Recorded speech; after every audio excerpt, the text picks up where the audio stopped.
We want to welcome everyone into the sacred space today and say welcome to the Infinity Fellowship. My name is Reverend Jeff Obafemi Carr, and I want to welcome everyone into the space today and welcome everyone who is joining us via our online stream. What an awesome day it is. What an awesome moment of remembrance. What an awesome journey we've been on today.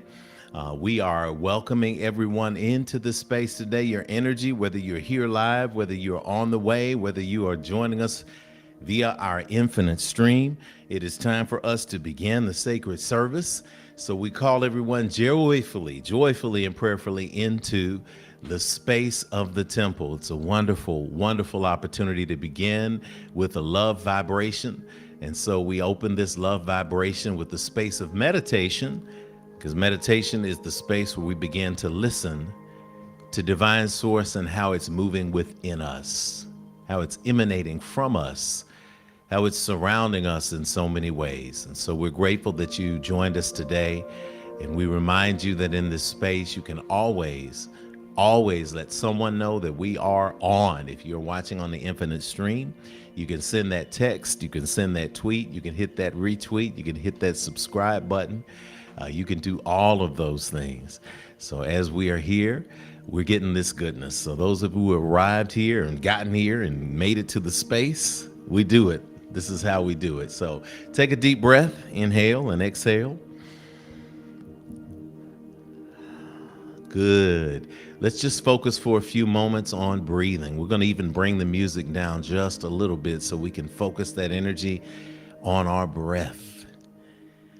Breathing in and out slowly through our nose.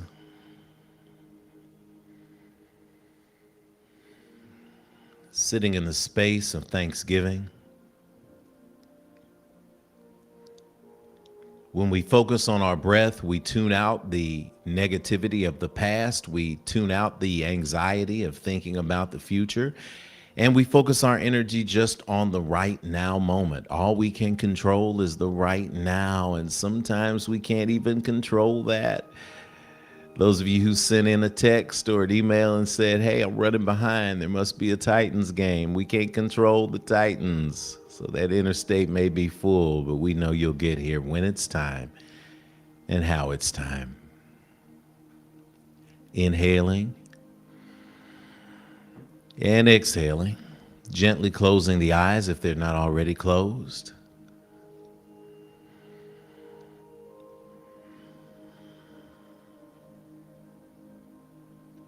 Finding and embracing the space of stillness.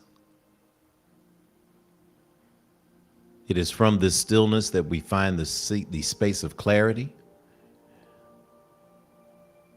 It is where we open ourselves to divine source, to the God of our acceptance and understanding. Does that energy, does that deity have a name? Does that divinity have a space?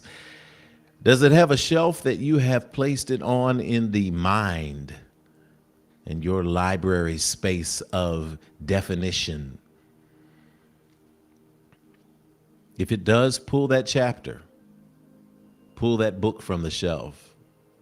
If it doesn't, simply sit in the goodness of love and light.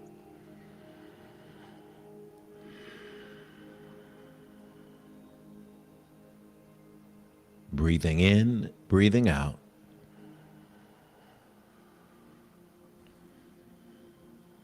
With each inhale, notice those places in your body that might be tense, that may be carrying negative energy that you have compacted and impacted into your muscles and your tissue and the fascia under your skin. And on an exhale, just relax those spaces. Let it all go.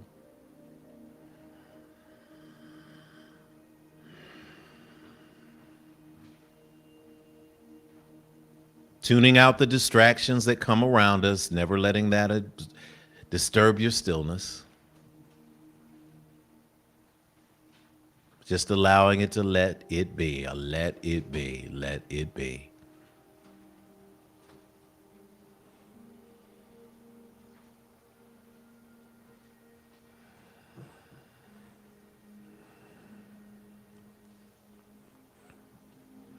From this space of stillness, we invite all heads to now bow, all hearts to now open, all eyes to be closed.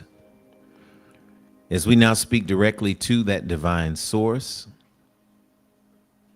Father God, Mother God, divine creation, limitless and abundant creator, we give thanks for you being in the presence, in the midst today at the Infinity Fellowship.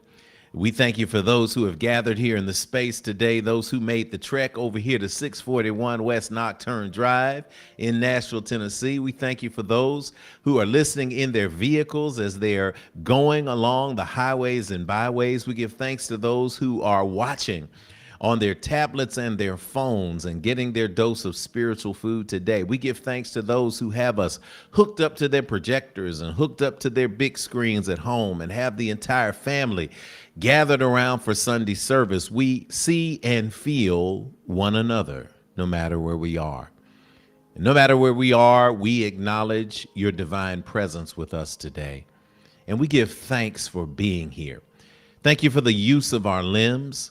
Thank you for the firing of our synaptic patterns in our mind. Thank you for the space of creativity that continuously emerges from our hearts.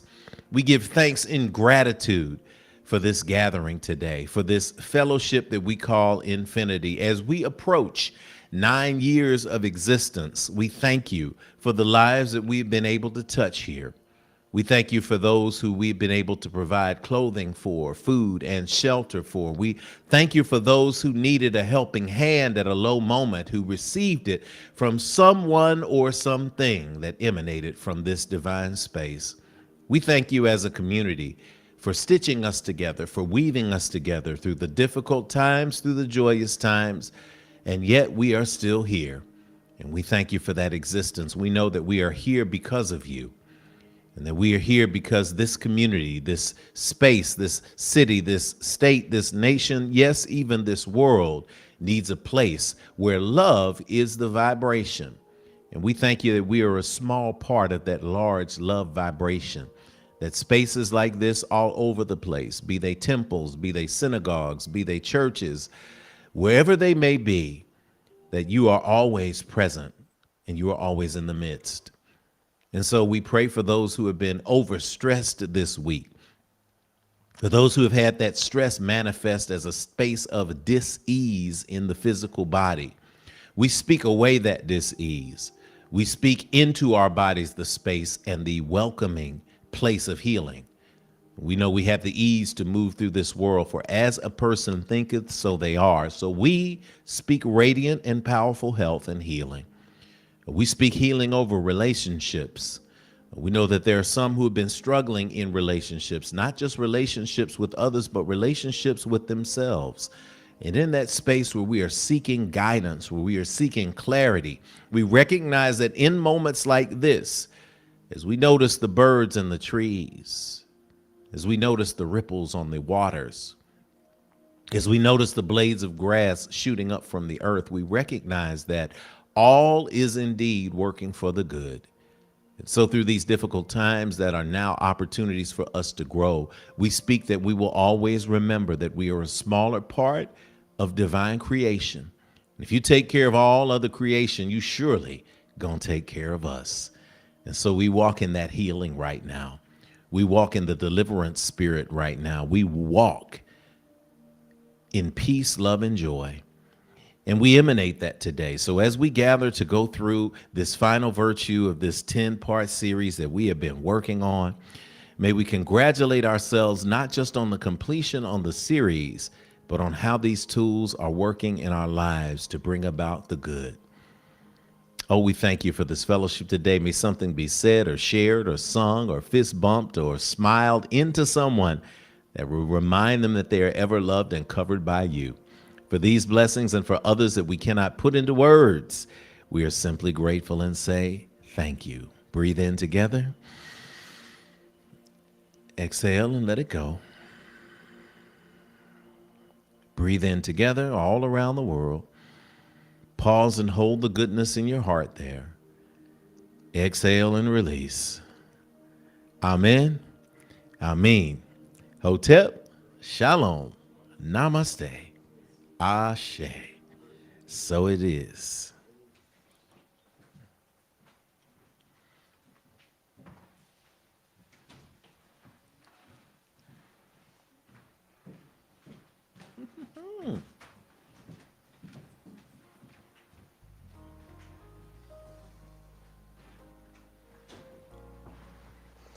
We are in the space today. Oh, I know the interstate was late. Trust me, I've gotten a ton of texts. So we take this down a little bit, a little hot on my mic. Thanks, Dan. As we know, the Titans are in town today. If you didn't know, you learned. And as you see people trickle in, the people learn now. It's football season in Tennessee and in Nashville. So when that happens, those interstates do get blocked up. They get packed up. But it's great because we're in the spiritual space. And whether 2 or 3 gather, or whether 200 or 300 gather, that energy is still the same. So today we get prepared for our pouring of libations, and that pouring of libations is a recognition of those who have gone before. So as we recognize those who have gone before, I invite you to go ahead and allow your mind to wander, and to wander into those spaces in your family where their stories exist. You know, as a grown man, I think about the stories of my grandmothers and grandfathers and aunties and uncles and people in the neighborhood that I was told, that I actually lived through and experienced. I find myself telling my kids and my families and friends, you know, I had a grandfather. My grandfather used to, and I start listing off things. And then I realized halfway through those stories that only a portion of those stories were stories that I actually lived and experienced. And the rest of them were things that my dad told me, or things that a cousin or a relative told me. And I've heard the story so much that it's as if I lived the experiences myself, and I speak those stories with authority. I can tell you all about the experience of my dad getting a whipping with his brother when he was 14 years old for sneaking in the tobacco stash at the farm. I can tell you all about it as if I was there, and I wasn't. Or was I? We're all eternal spirits. That DNA has a strong connection. But when we pour out this water, we recognize our stories, we recognize our people, and that is what immortality is. Death truly exists only when we forget our stories. And so I encourage you in this moment, as we begin to pour the water that represents the living into the earth, that represents what happens to these earth suits when we can't no longer need them anymore, when they can't hold our spirit because it's so strong and it's ready to go back to divine creation through the space of life after life, that we recognize that we stand on the shoulders of those who came before. Ashe. And so we pour and we say, cool water, freshen our spirits today. Ashe. Freshen and consecrate this house of spirituality for all. Ashe. Freshen our collective ancestors all together from all around the world. Ashe. We give praise to Almighty Mother, Father God, Divine Source, and all creation. Ashe. Grant to us all peace and prosperity in this remembrance. Ashe. Recognizing the 7 directions, we pour to the energies of the north. Ashe. This is where we find our commitment to be a yes. To be a yes despite everything that is telling us to be a no. What power that is, Ashe. We pour to the energies of the South, Ashe. The recognition that we must be grounded in who we are and whose we are. We pour to the energy of the East, Ashe. The energy of the rising sun. Some of us may have needed a sunrise because that night was so long. But every now and then we get trapped in that night and time passes and then the sun rises, and that's how it goes in life. Sometimes we're in dark spaces and we can't do anything about it. But if you just sit still and don't go too far overboard toward the things that we perceive to be negative, there will always be a light to give you another day. Ashe. To the energies of the West. This is the energy of the darkness itself, and recognizing that the moon and the stars are there, that even in the darkness, darkness is eliminated by one spark of light. I was in Mammoth Cave once when I was a little kid. Y'all tell this story. I was 12 years old. They told us, everybody turn off everything. And there was one kid who had an LED watch at the time, and he touched it, and he may have been 25 yards from us, and everybody said their eyes went to that one LED watch in this massive cavern. That's the power of light That one little spark no longer makes it so that there's no longer darkness in the room. Ashe. To the ground below us, recognizing that as we put our roots down in who we are and whose we are, we may bend during the storm seasons, but we do not break. And that's how we grow tall and strong in spirit. Out to the sky above us, and that wonderful so-called blue sky. I say so-called blue because when you study science, we know that it's not really blue. It's just that that's all that our cornea, our retinas can process on the electromagnetic spectrum and the color spectrum. All we see is blue, but we have an agreement that it's blue. We also have an agreement that it's blank and it's a landscape that gives us a space where we can write and see our dreams and then bring them into manifest reality through our gifts. Ashe. And finally, the seventh direction, the space where Grand Central Station brings it all together, and that's the space of our heart. May your heart continue to be light as a feather, and may you continue to embrace the green energy of love. Sometimes it's difficult, but that's why our heart is that space where we must demonstrate from a love vibration what it is to truly live. Ashe. And to those who came into our consciousness, whether it was by blood or whether it was by going through the mud with us, sometimes family is made from both and all. So we invite you in this moment to begin to think about those ancestors, those names you want to call out. And as we pour this water, call their names aloud in the space, type their names in the box if you're at home, or call their names with your family so that we can recognize them at this time. Haywood Carr, Queen Mother Catherine Carr, Mother Zuli Erskine, Queen Mother Bernice Brunson, Mother Melba Sewell, Mother Zuli Erskine, Mother Dorothy Smith, Rosemary Frazier, Eloise Frazier, Nebby Dewey Cox, Jamie McDonald Williams, Williamside, Anita Hall, Ruth Patterson, all the ancestors in that space.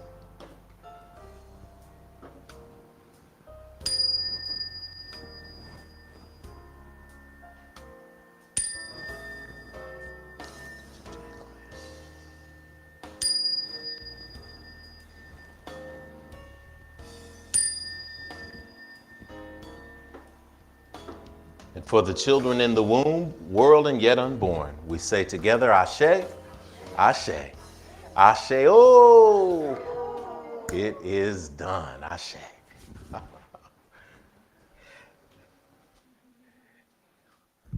As the doors are open and people are coming in, we're going to turn to today's meditation and invite your eyes to the screen. And oh yeah, there come the babies and everything. Hey, I've been missing y'all. Here we go. I love it. I love it. Today's meditation is from one of our favorite texts that we love to read and study in book club at Infinity. It's called The Power of Your Subconscious Mind. And I would recommend it to anyone who wants to understand just how awesome they are. And so today's meditation from Dr. Joseph Murphy says and reminds us that not all prayers are answered. Everyone knows that. Skeptics see this as evidence that prayer does not work. What they overlook is that for prayer to work, it must be used effectively, with a clear understanding of its scientific basis. Only then can we know why a particular prayer was not effective and arrive at a practical method to make it more effective. What if you find your prayers are not answered as you would like? What then? You must understand the principal reasons for such a failure. These are lack of confidence and too much effort. Many people block answers to their prayers by failing to fully comprehend the workings of their subconscious mind. When you know how your mind functions, you gain a measure of confidence. End quote. So it is spoken, so it is received, and so it is. And yes, it's If Teaches Sunday, so more on this later. How do we have effective prayer? What a good time. We're going to say that today is the day that the God of your acceptance and understanding, the source of all that is, was, and ever shall be, has made. So let us stand and sing together. Our congregational hymn is called Peace, Peace. And And when we sing peace, peace, we lean with it, rock with it a little bit, get a little sway in there. If you're at home, if you're in the space, Kamara put a little dance move on it. That's good too. But what we do is we invite peace, we invite love, we invite joy into our space today by speaking it. Add a little note to it, hold it out a little bit longer. Speaking becomes singing. So let us sing together. Peace, peace, wonderful peace. Wonderful peace. Enter my heart. Enter my heart. And bring healing to me. Bring healing to me. Oh, peace. Oh, peace. Peace. Peace. Everlasting peace. Everlasting peace. Let my peace shine bright. Let my peace shine bright. Yeah, so the world can see. So the world can see. Yeah. Love. Love, love. Wonderful love. Enter my heart and bring healing to me. Oh, love, love, everlasting love. Let my love shine bright so the world can see. Some joy, joy, joy, wonderful joy. Enter my heart and bring healing to me. Oh, joy, joy, everlasting joy. Let my joy shine bright so the world can see. Some more peace. Peace, peace, wonderful peace. Enter my heart and bring healing to me. Oh, peace, peace, everlasting peace. Let my peace shine bright so the world. Let my love, let my love shine bright so the. Let my joy, let my joy shine bright so the world. And let my peace, let my peace shine bright so the world can see. All right, let's give a big round of applause for the universe, for the energy, for the spirit in us. If we're happy to be here and we're grateful that we made it, let's give our universe a round of applause. All right, good. We're going to say good morning, and we're going to generate gratitude. We're going to get this energy going, popping up in this place, and we do that with good morning to you. Girls, get on up here and sing a good morning to you. We're going to send some energy in the place. Come on. I invite you to the microphone. Yes, invite my kids to the microphone. And we got you in the monitors, babe. You can turn it up there. Turn that up in the thing in the monitor so Mom can hear that. Okay, I'll get it. Woo! A good morning to you. A good morning to you. A good morning to you. Good morning to you. And we say a da da da da da da da da da da. A da da da da da da da da da. A da da da da da da da da da.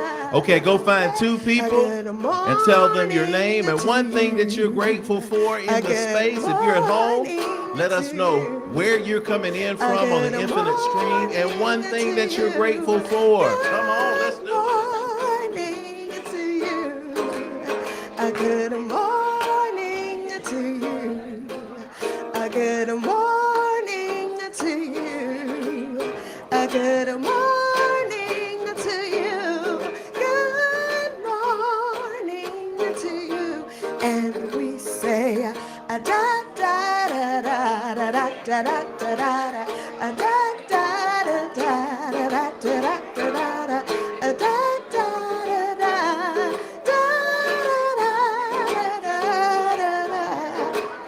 A good morning to you.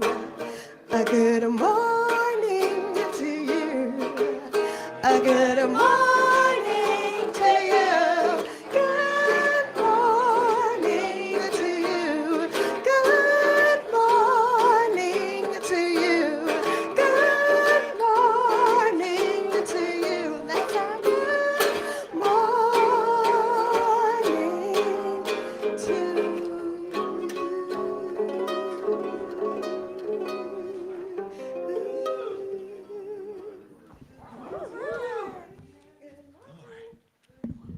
All right, as we settle in, what a wonderful way. Seeing the families, the kids, seeing everybody out in here, so bright, so smiley. I absolutely love it. All the people online, I get to see you coming in here right now. Let's carry that grateful energy. It's time for our giving. Hey! Yeah, we do. We love to give here at Infinity Fellowship. It's a wonderful opportunity for us to pour back into the space that provides us with our spiritual food. And so I invite you, as you are thinking about the donation, the gift that you're making, the tithe, the offering that you're making today, that you begin to think about intent. Because at Infinity, I want to say that I'm very grateful as we go into 9 years of existence that we have been able to have the journey from renting small spaces on Charlotte Avenue to now owning a facility and having a safe place for people to come and to be loved, no matter what their faith background is, no matter what their orientation, no matter what their family grouping is. We have a space where we emanate love, we teach ancient wisdom for modern living, and we have a safe space for all. And that is because not only are we operating in alignment with our vibration, as unique as it is, but it's also because there are many people out there in the world who have been seeking a space where they're not going to be an outcast. They're seeking a space where we preserve the mental health of our families and our children, and we look out for that. We've had a lot of trauma, many of us, many people who have come through Infinity, associated with harsh religious doctrine and spaces where they were made to feel less than. But we're grateful that this is a space where you're made to feel more than, and you understand that you are exactly where you're supposed to be, and that God loves you no matter what. And so because of that space, we create a space where your vibe attracts your tribe. So in this space, I don't beat people over the head about giving and tithes and offering, and God's going to curse you and make your car wreck and all that stuff that they used to tell us in church. But I do say that it is a spiritual practice to pour back in to the space that pours into you. And that's why we're here. So we know that the proof is real. So I invite you to think about what you're going to give today, and how you're going to pour back into the space. And as we do that with gratitude, and we recognize that everything is good. Everybody say that with me. Everything is good. Everything is good. I got it. I got it. I got it good. See, the fact that you were able to just say that means that you got it good, right? There's some people struggling with their voice today. So from a literal and a physical perspective, we're grateful to have our voices today. So we're going to supercharge this offering. You can give via Cash App. You can give via PayPal. You can give electronically, internationally via PayPal by emailing infinitynashville@gmail.com. We'll put the slide up. You can also do snail mail, we call it now. Send it to the physical facility. You can also put it in the box here down front. This is our action box. So we ask that you rise to your feet as we say together our offertory affirmation. We always want to do everything with intention. So as we do everything with intention, we are intentionally saying together this affirmation that's going to supercharge everything that we give today. And so it is. Deep breath in, exhale, let it go. Let us say it together. O limitless, abundant Creator, source of everything I possess, you have given me the gifts of life, breath, and creativity. You continue to provide for me without judgment or preference. And so I freely return these gifts to you with my whole heart, mind, and intention, knowing that as I give freely with both remembrance and gratitude, the circle of abundance will be unbroken, and so it is. Let us give together at this time and have a good time doing so. Everything is good.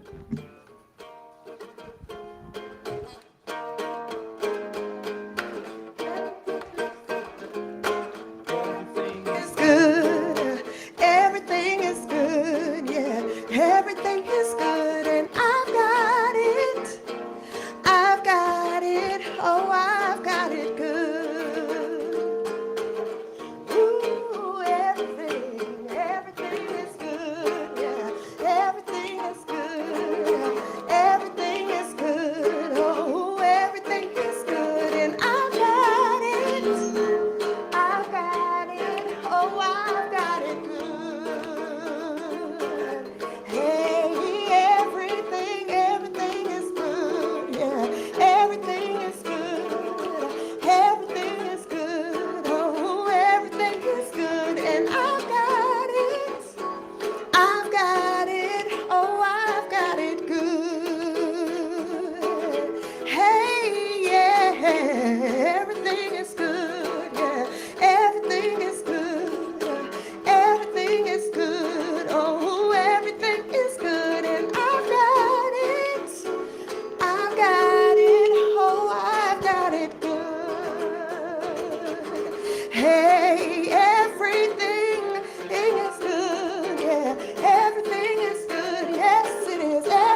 My tech crew is catching up with me. I love it. We wake it up. This is almost time for our coffee break, which is good. My tech folk, we're going to get our coffee, and we're going to get it all fired up today. We're going to be on it. And I'm speaking that. It's going to work awesomely.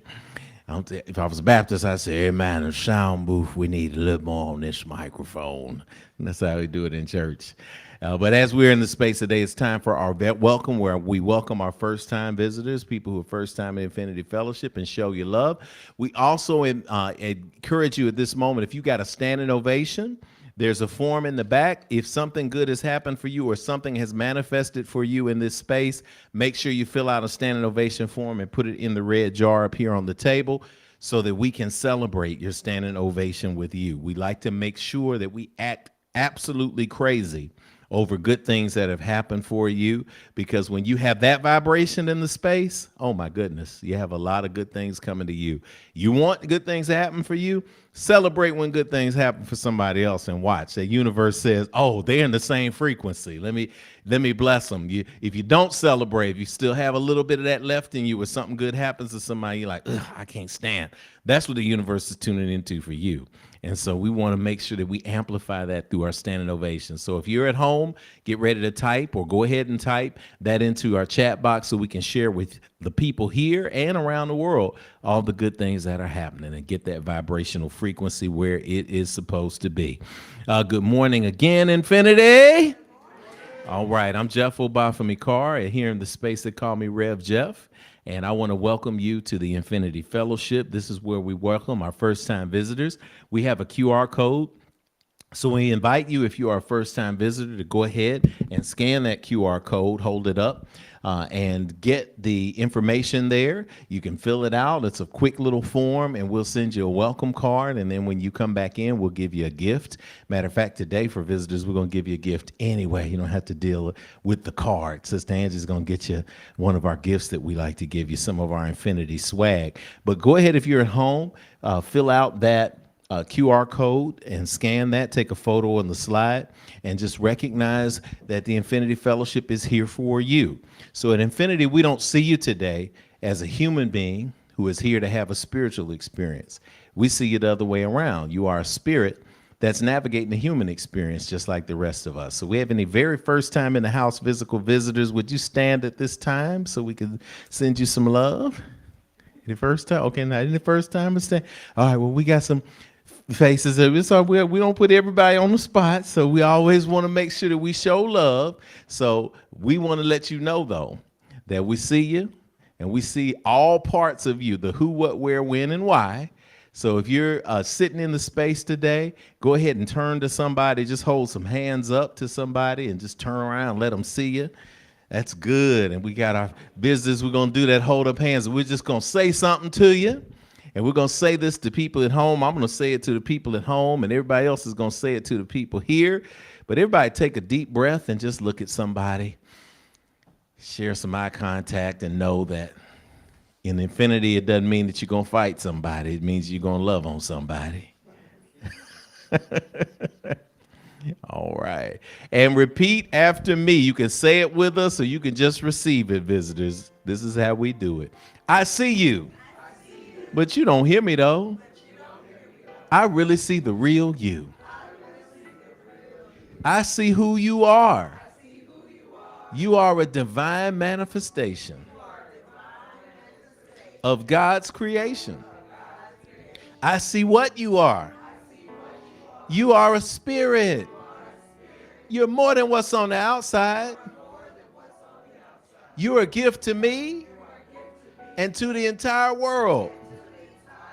I see where you are. You're right here in front of me. Well, I can let you know, if nobody else will, that you are not alone. I'm with you, and you are at home. I see when you are. You're in the right now, baby. You are so much more than your yesterday. I see why you are. You're here to learn, to grow, to embrace your dreams, and to celebrate your divine destiny. I know all this because I'm here to do the same thing. So we're going to help each other out. All right? I know the real you, and I see you shining today. I feel you shining today. I know you shining today. So welcome to infinity. Welcome home. I say, oh, all right, let's get up, give a high five, fist bump, hug to somebody brand new. While we take a brief little coffee break, we got coffee in the lobby, we got tea in the lobby. Our young people at this time will head down to the youth power zone. They got games, they got crafts and activities, all of that for our young people. So when y'all visit first time in person, bring your young folk. We got a space for them where they get that strong spiritual instruction, but they also get that love. So as you are in the space today, we're going to talk to our infinite streamers while everybody gets a cup of coffee, while everybody gets some tea or some water. A little later on, we have some popcorn. Welcome to the Infinity Fellowship. We're off the chain like that. All right. Hit the like, hit the subscribe, hit the retweet button. Let's get this energy in the space today. We got some great teaching to have. Ashe.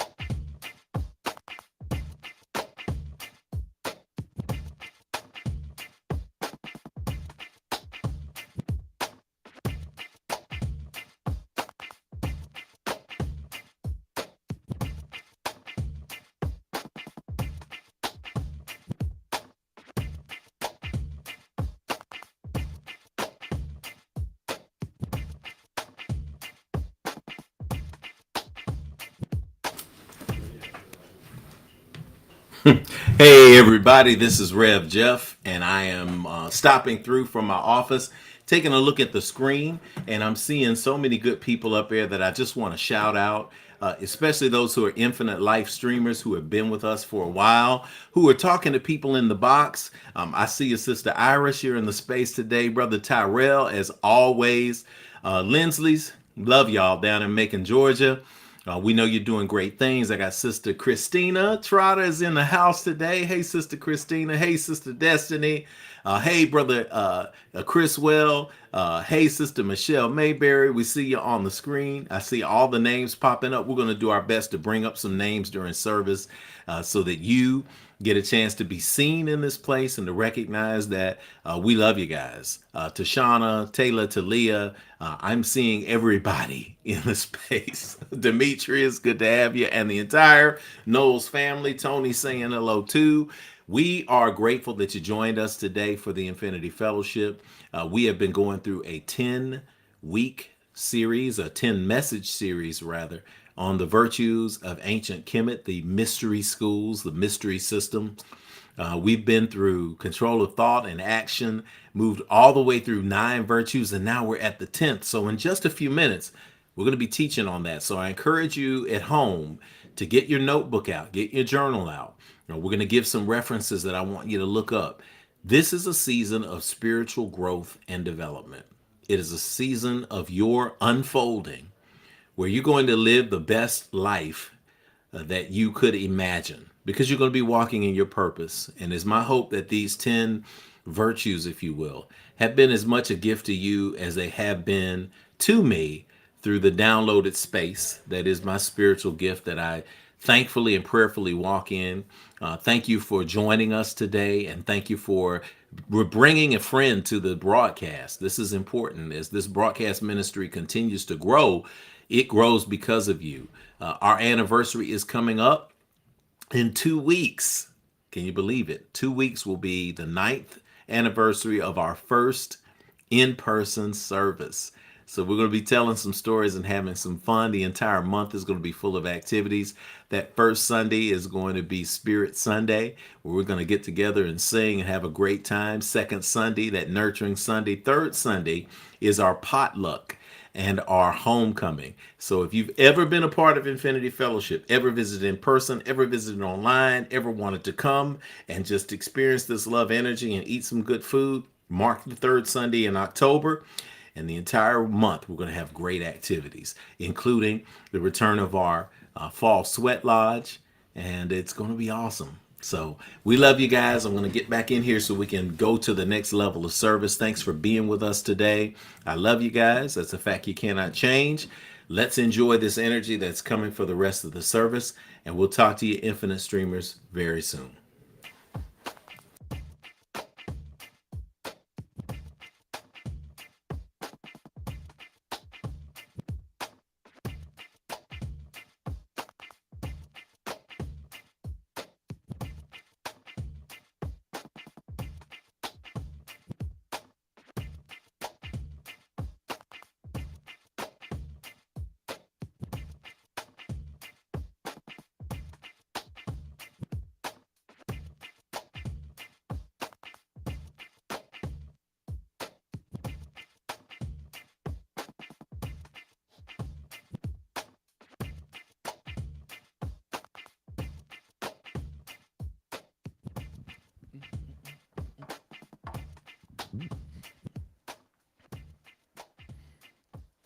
All right, y'all, back to service. Back to service. Everybody get your coffee, get your tea, get your snacks, get whatever you need to get your water, get your mind right, ready for today's instructions in preparation for standing ovations. Again, if you have a standing ovation that you want to celebrate, that we can celebrate with you, fill out the form, bring it on up, put it in the jar, or just hand it directly to me. It doesn't matter at this point. We are in September, which is the 9th month. In the year 2023, this is the year of transcendence, y'all. This is the moment that we begin to rise above all of the small things and go to the next higher level. And the mantra we've been saying every year is, even from the ashes, I rise. Let's say that together. Even from the ashes, I rise. Transcendence is beyond just the physical level. And so we are speaking that your year has been full of that. Now we're down to the last 3 months of the year. So we're in the fourth quarter of the year. We know good things can happen in the fourth quarter. Those of y'all follow college football, a lot of things happened in some fourth quarters yesterday. I saw my big blue Tigers, Lord. Saw my big blue Tigers struggling, but thank goodness for the recruitment of a 50-yard plus kicker, because he pulled it out right there with that little kick. His 50-yard field goal, Drew. It was something else. I said, wow. And Tennessee State, we weren't known for being a great field goal cooking team, but it was remarkable to see that, and to see that energy come up out of that football game. I woke up this morning and I saw people complaining about having to stay up till almost 2 o'clock in the morning to watch a Colorado game. And apparently it was a battle of Colorado versus Colorado State. And Colorado State had started proving Deion wrong. Till the very last part of the fourth quarter, and the Colorado came running back, and once again, so everybody's like, I can't believe I stayed up till 2 o'clock in the morning to watch this, and I'm so glad I stayed up till 2 o'clock in the morning to watch this. So some people here obviously stayed up till 2 o'clock in the morning to watch that. So as you're walking and getting on your way here, we know that the fourth quarter is important, and games are won in the fourth quarter. We all know in every sport, the fourth quarter, whoever's strongest in the fourth quarter wins. So we encourage you to be strong in transcending those things that challenge you this year. Be strong in the fourth quarter and get on in there. Next week is Yoga Sunday. It is virtual, so you can do yoga from home. So we invite you to tune in and put it on your device. Go to the park while you can if it's nice outside, and we're going to lead you through a powerful Yoga Sunday practice to get your mind, body, and spirit in line. Sending a special announcement to those in the Band app. This week, we're going to have a special event in the Band app. So if you have not joined the Band app, make sure you do. We're going to have a conversation about what we want to do going forward, post our 9th anniversary as an institution, and how do we grow and how do we flourish. We're going to talk about that. And on Wednesday nights, we also invite you to check out a remarkable opportunity to fellowship with the Linsleys, Tyrell, and Tashana with Love and Light every Wednesday at 7 o'clock. I shout them out because they are there. Rain or shine, 7 o'clock Always going to have great conversation, always going to have a great space, a safe space. So make sure you join that band app because it is a beautiful space to be in. Those are our highlights for today. Right now, we want to say that it is time for us to do our standing ovations. Tune your vibration Come on, Mama. to a high elevation. It's time for the good news, our standing ovation.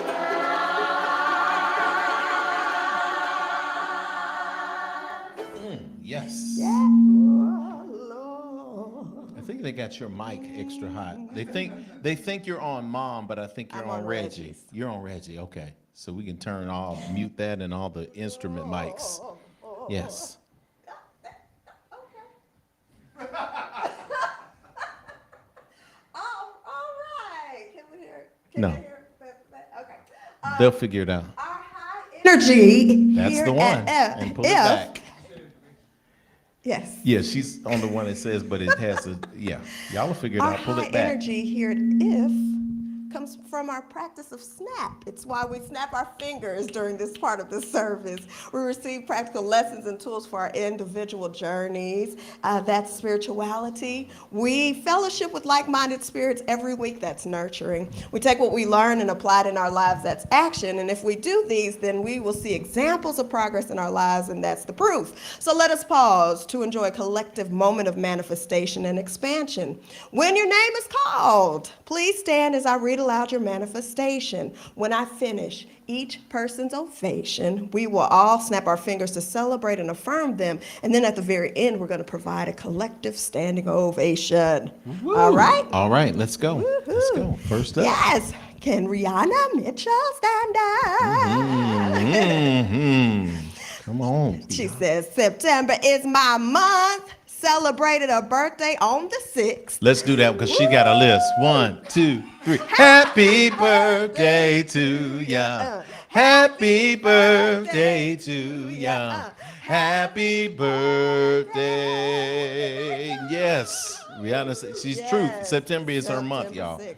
And then traveled to Indianapolis and presented at the Climate Justice Alliance, convening on wellness practices for organizers. Woo! Snap, snap, and snap. then facilitated for the Memorial Leadership of North Hospital in Minnesota.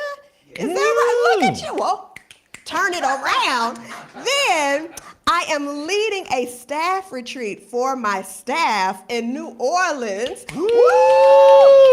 And This is the big one, finally, apparently, for everybody in the world. I'm going to see Beyonce. She said, it has been an exciting time for me to step up and seeing a lot of opportunities present themselves. Woo! Woo, woo, woo! Awesome, awesome. Hey, yes. This is from Noah. So Noah, stand up downstairs. He and said downstairs, yes. Noah, downstairs. Okay, he says, I had a good week at school this week. I also took care of my dog, Princess. Good. Oh, Oh, yeah, Noah. Way to do that. go That's a good Noah. thing. Woo.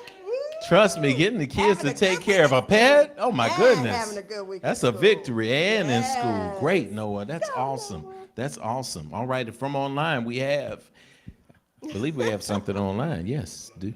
All right, there we go, Tony. Tony has, his standing ovation is he went to the chiropractor for my quarterly checkup. They said my spine and health are in good standing. Oh. No pun intended. That is great. Yes. That is excellent. Yes. Good. We got Brianna Celeste. Says, I just received a last-minute opportunity to be in a show that will allow me to both act and do special effects makeup.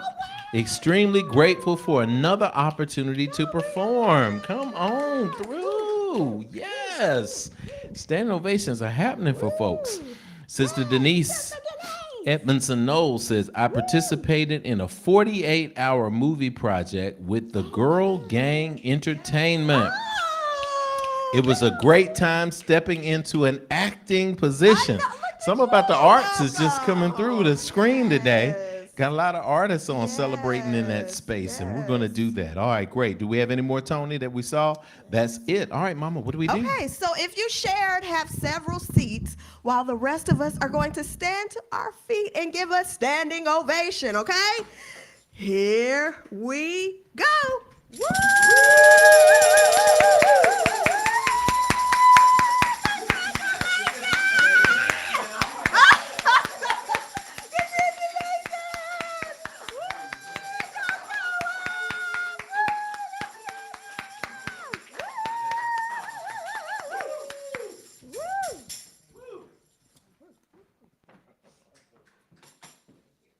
Yes. And as we say happy birthday to Sister Rihanna, to everybody who had a birthday in September, I was told it's Virgo season.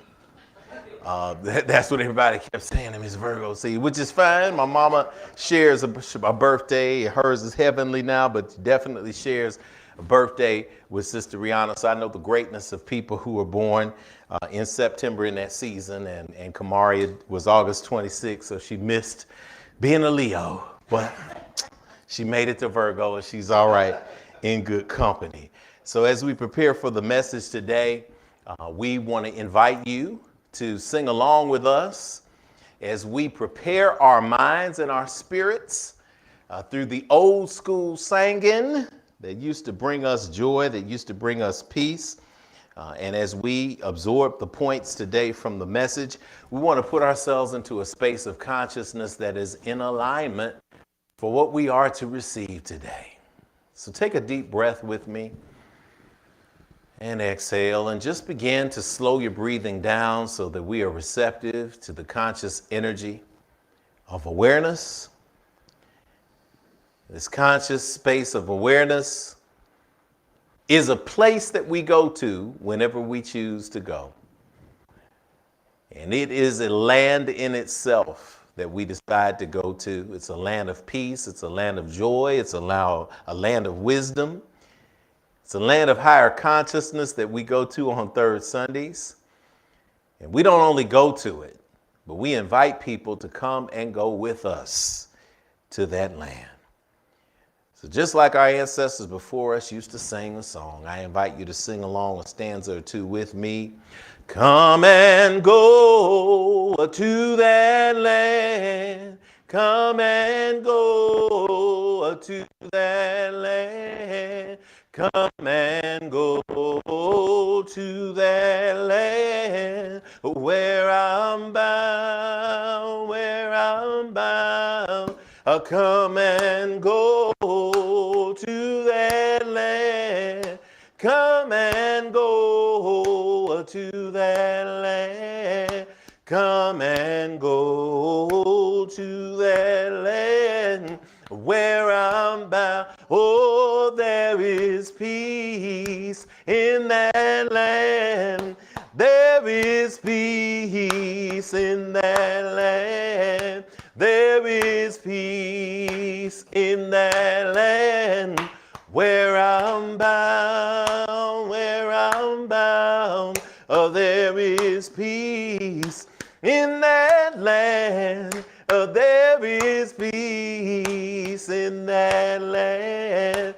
There is peace in that land where I'm bound. Oh, don't you want to go to that land? Don't you want to go to that land? Don't you want to go to that land where I'm bound, where I'm bound? Don't you want to go to that land? Don't you want to go to that land? Don't you want to go to that land where I'm bound?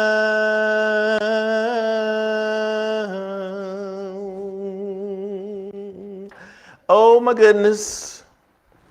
It's a special time, y'all. I got a directive to give to everybody here based off where we are and where Spirit has been speaking. Spirit has been saying some things, and Spirit has also been prepping this entire body here. If I had to give a topic to this last moment of manifestation for these 10 messages that we've been doing, I would just say, make up your mind. That's what comes to me. Make up your mind. Turn to somebody and say, make up your mind. Because now is the time that we are called on to make up our minds. We've been through 10 messages that are about manifestation. And when I say these messages of manifestation, we talk about ancient wisdom and why it's important. Ancient wisdom is important because the ancient wisdom is wisdom that's based on two scientific principles: observation and experimentation. Much more so than now today. We think about research and we think about the laboratories that we have now. We think about the many institutions of higher learning that we have now. We think about our online portals that we have and our social media that we have. We have so many things going for us that you would think that the modern revelations that we have would be something that would guide us forever. However, with so many voices, that often ends up being distraction. Whereas ancient wisdom, people did not have to worry about whether they had to get their likes up online.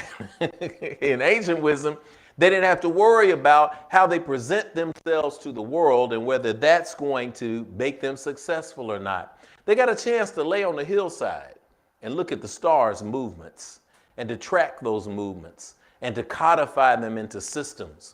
They got a chance to listen to master teachers, and instead of just hitting the retweet button or the share button, they actually had to go somewhere and meditate on what they heard and to write it down. And so whether they were codifying it in the book of coming forth by day in ancient Egypt or Kemet, whether they were codifying it in the Judaic scriptures of the Apocrypha, whether they were codifying it and writing down remembrances of what Jesus taught when he was walking on the earth, and they were creating the synoptic gospels, whatever it may have been, whether it was recognizing what a sage named Patanjali put together from meditating on the Bhagavad Gita in India and Hindi culture and putting together the Yoga Sutras that gave a life of living and chants in Sanskrit that would connect you to spirit. All of these energies are energies that came from thousands of years ago that we're still quoting today. And yet every 5 minutes we're getting something good and then we're throwing it away. Because just like we have people who rise really quickly because of all of the distractions and they can ride the angst, whether it's in music, whether it's in theater, whether it's in politics, the next week everybody is down in the valley in the trash can because people found out something about their personal life that they put on the internet. We live in a society where everything is always moving. That's why it's important that as we reflect on these ancient wisdom concepts, we recognize that these are the concepts that built things that last to this day. These are the spiritual concepts that give us food, that give us energy, that lift us and take us to the next direction. But regardless of how many times we may memorize them, how many times we may experience them, it's still important for us to make up our minds. Because when we make up our minds, we embrace the true purpose of the ancient mystery system that we've been talking about for several weeks, and that is to free the soul up from its bodily fetters. It is so that we make up our minds to be different. I don't know about y'all, but I do a lot of confessing when I'm standing up here. Because in this world, everybody has a pretense. And I never did well with pretenses. I always like to think that whether you saw me here in Infinity or you saw me out at Hatley Park or you saw me out at Club Sensations with my wife, I'm just telling you, whether you saw me, I like to think that you got the exact same Rev Jeff. Whether it was in the Hole in the Wall nightclub, whether it was in the pulpit, you're going to see the same. I used to get confused by the pretense that I heard one thing when it was in the pulpit, and then you see an entirely different persona and actions behind the scenes. No, In this space, we're going to be authentic. So one of the things that I like to confess is that when you learn a lot of stuff and you're able to regurgitate the information, it feeds the ego space because it makes people think you're smart. But how does it affect your life? Are you working in a space where your relationships are functioning well? Are you working in a space where your health is good? Are you working in a space where you're seeing financial independence? Are you working through a space where you have the tools that help you work through the things that you have struggle working through? And so I found that these principles are most important, not when they're memorized, but when they're lived. And when you decide to live, you are saying, I'm going to make up my mind. Turn to somebody and say, make up your mind. You're going to say that a lot today. These are our principles that we've gone through so far, and it's so awesome that we've been able to celebrate these together. I'm going to read the principle. And as I read the principle, we're going to say together our affirmation. Now, again, an affirmation as it's defined in this new evolving culture is speaking something into existence. But the connection is to feeling. So it's not just saying, but it's also about doing. So let's begin with the foundation of the cornerstone of these principles, the principle number 1, control of thought. Let's say together. I am in control of my thinking. My mind belongs uniquely to me. Deep breath. And exhale. Control of action. I consciously pursue my dreams and desires by putting my gifts into action today and every day.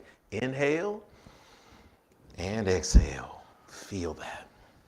Number 3, steadfastness of purpose. I am walking in perfect harmony with my purpose. I gratefully embrace it daily. Inhale and exhale.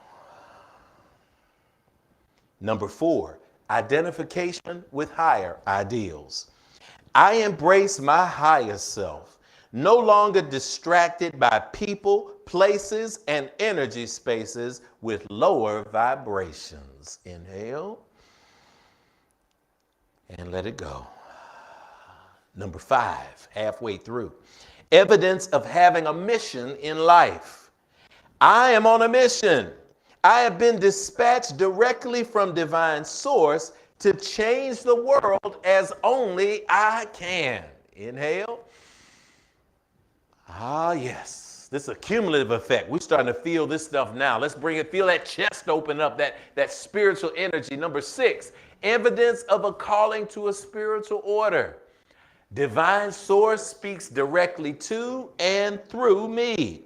As such, I attract others to my positive vibration, and our lives are made better together. Inhale and exhale. Number 7, freedom from resentment. I am free from the prisons of my yesterdays. I choose in this moment to forgive myself and others for any lessons that prepared me for the right now. Breathe inhale. Let them folks go. Exhale.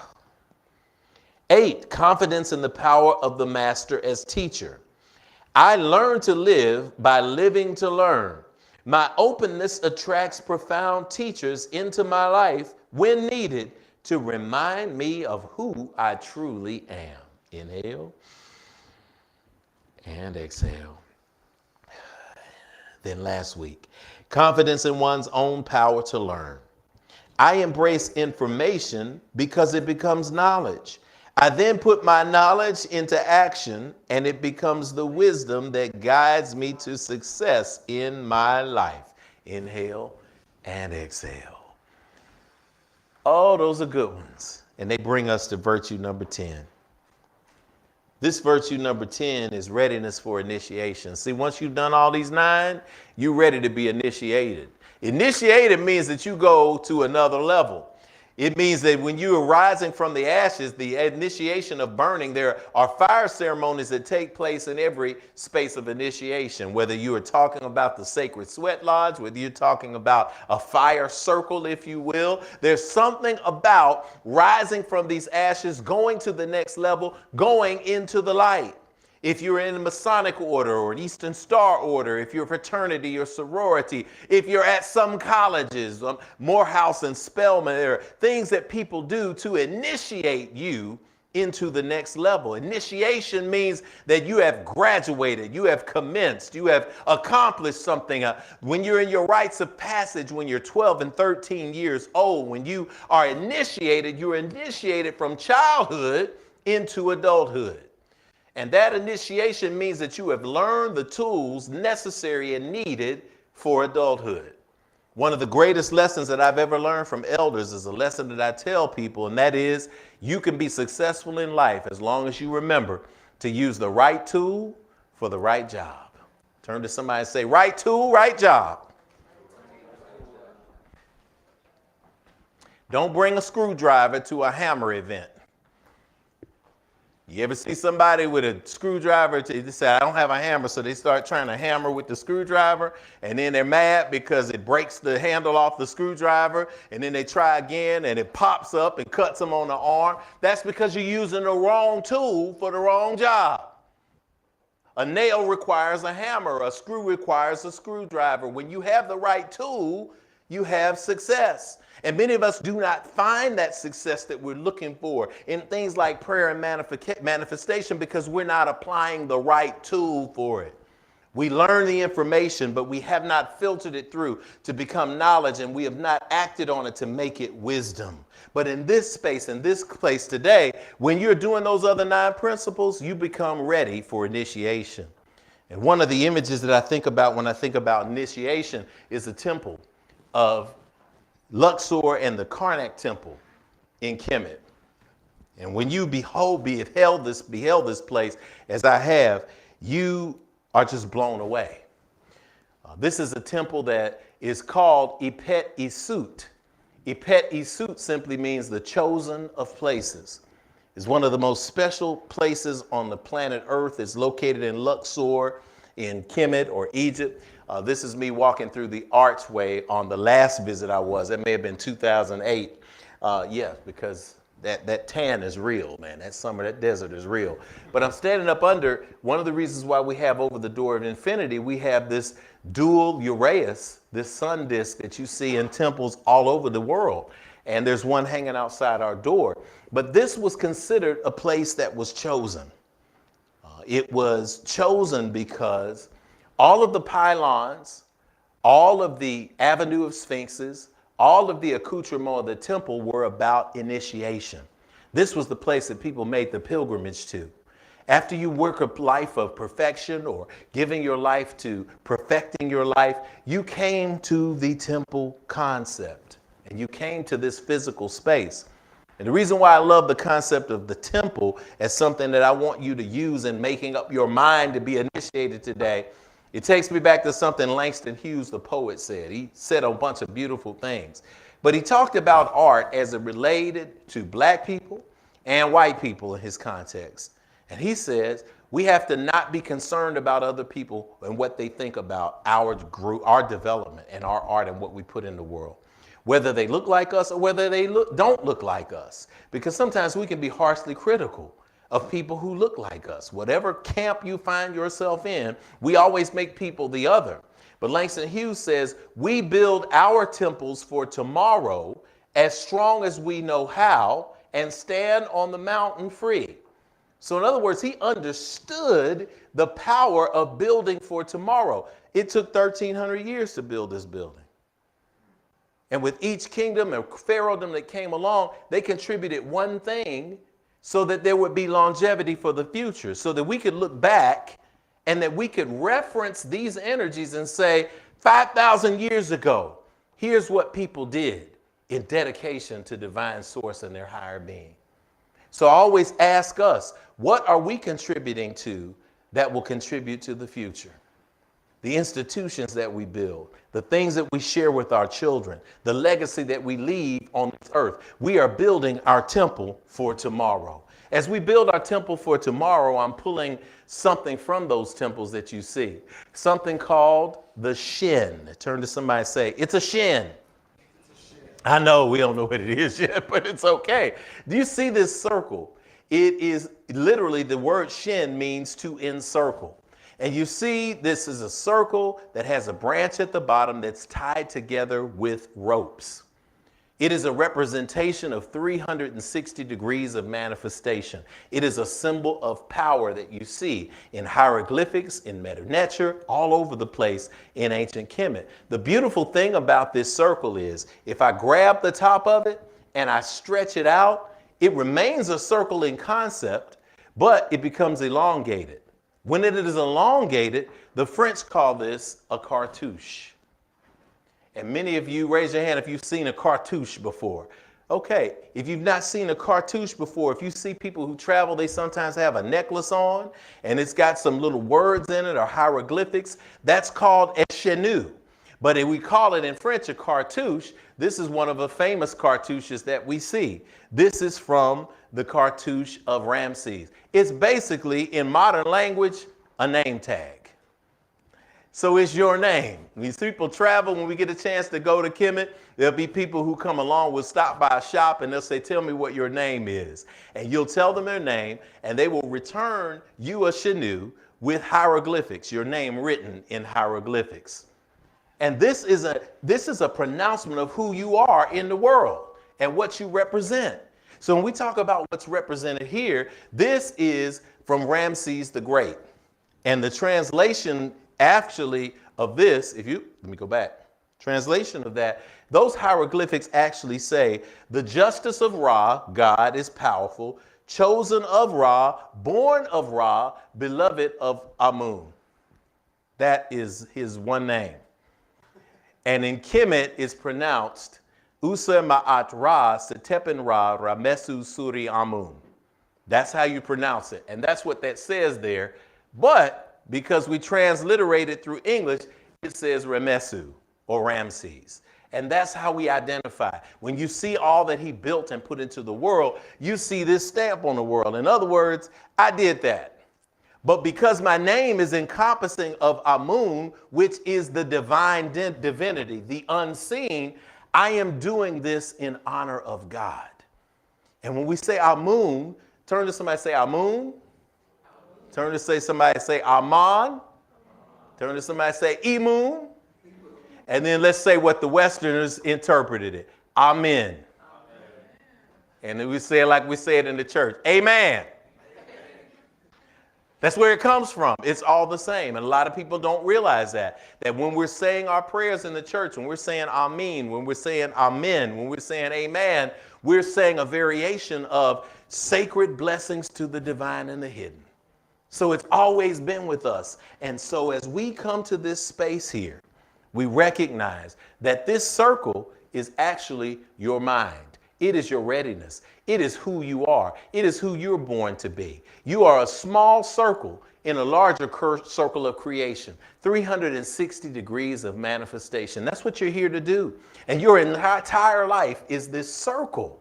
So as we are traveling this circle, as we're coming full circle together as a body, as a community, we invite you to always remember that you are ready. I'm nervous. I'm uncomfortable. Rev, I've been on this journey. And sometimes on this journey, you say all the time, and I'm saying this as if somebody's talking to me, if you haven't figured that out yet. Rev, I'm on this journey, and it's uncomfortable. It's confusing. You told me that I signed up for this, and I don't think I signed up for all of this. I didn't sign up for no drama. I didn't sign up to do my best and then people spit on what I built. I didn't sign up to write something that I thought was excellent and people tore it to shreds. I didn't sign up to break my back working around the clock only for my kids to throw that dress, to throw those shoes, to throw the things that I bought for them with the money I worked hard for in the gutter. I didn't sign up to pour all that I can into other people for them to treat me like crap. This is confusing. I wouldn't have signed up for this. And I'm going to push back and say, yes, you did. Because those very things have taught you lessons that made you stronger. They're what make you effective when you encounter other people. Because I don't know about you, but I have a hard time having conversations with perfect people. Perfect people who have never had a struggle. Perfect people who can't tell you about what it's like to get the lights cut off and you don't know how to deal with it. Perfect people who don't know what it's like to have struggles in your family with kids not doing what you think they should be doing every single time and every single moment. Because guess what? When we have empathy, we're able to connect with one another. We're able to pat each other on the back and say, keep going. I've been there. I know how tough it is. And for many of us, like probably me, again, I do a lot of confessing, I can't be so hard on my children when I remember how hard I was on my parents when I was coming up. That's that empathy space. And when that empathy space comes, we get ourselves to a space of growth that is going to lift ourselves and everyone else. Sometimes you have to reach a point of growth where you are no longer blaming the circumstances that you came up through. That's when you know you've truly grown. You're no longer blaming people for the circumstance, but you're saying, what do I contribute to my own space of success and living? There are things that happen in life that are beyond our control, but it's a space where we learn to trust in love that will eventually prevail and manifest. We talked about Joseph Murphy earlier. He was talking about all prayers do not manifest. But I want you all to leave today in confidence, because there's a confidence that is born out of love and connection to Source that is going to get you through the difficult times. How do we know we're connected to Source? Well, I'm so glad you asked. Let's get some of this download. Number one, let's talk about your subconscious. Your subconscious is the physical and metaphysical space where Source resides. Recognizing this puts you in touch with the trust factor that you need to manifest your deepest desire. What does that mean? Okay, let's try an exercise together, y'all. This is one that I love to do. Take a deep breath. Exhale. Okay, blink your eyes. Okay, make sure you're still breathing though. Breathe in and out slowly. All right. Simon says blink your eyes. Simon says raise your left hand. Simon says raise your right hand. Okay, good. You're able to do that. You trust that Simon will say it and you will do it. Close it. Are you still breathing? Okay, make sure you're still breathing. All right, place both hands down. Okay, great. Did you swallow? Everybody swallow? Did they need to swallow if they got saliva in their mouth? They swallow? Make sure you blink now when you blink. You're supposed to be blink. Breathe. Are you breathing in and out? How fast is your heart rate? Check your heart rate. Make sure your heart's rate bleed. Okay, how many BPMs you got? I gotta make sure to turn off my Apple Watch. Are y'all still breathing? All right, you still blinking? I didn't say to blink yet. Some people are blinking and I didn't tell you to blink. Some people are breathing and I didn't tell you to keep breathing. Some people's heart rate is going up and down. See, the point that I'm making is, what would it be like if you had to consciously remind yourself to take an inhale and an exhale every other nanosecond? What would it be like if you had to tell yourself to blink every time you blinked and when you need it? When do you have to tell yourself how to swallow and when to swallow? When to move to get in a comfortable position? You have to tell yourself consciously everything all the time at the same time. You wouldn't be able to do it. That's why it happens autonomously. That's the gift that God gave you. You don't have to think about how to necessarily get up and when to get up. You don't have to necessarily think about how to put your glasses on. You just do it. You don't have to think about how to write because you've now been trained and you trust that you know how to write. And just like you trust that if you get up, you will be breathing, that you will blink when you need to blink, when dust gets in your eyes, that you will swallow when you need to swallow without even thinking about it. That's how much God has entrusted you with your natural body system so that you can think about the higher and the deeper things. And so now we have an opportunity to work through thought in our subconscious mind. Your subconscious is what's happening when your conscious mind goes to sleep.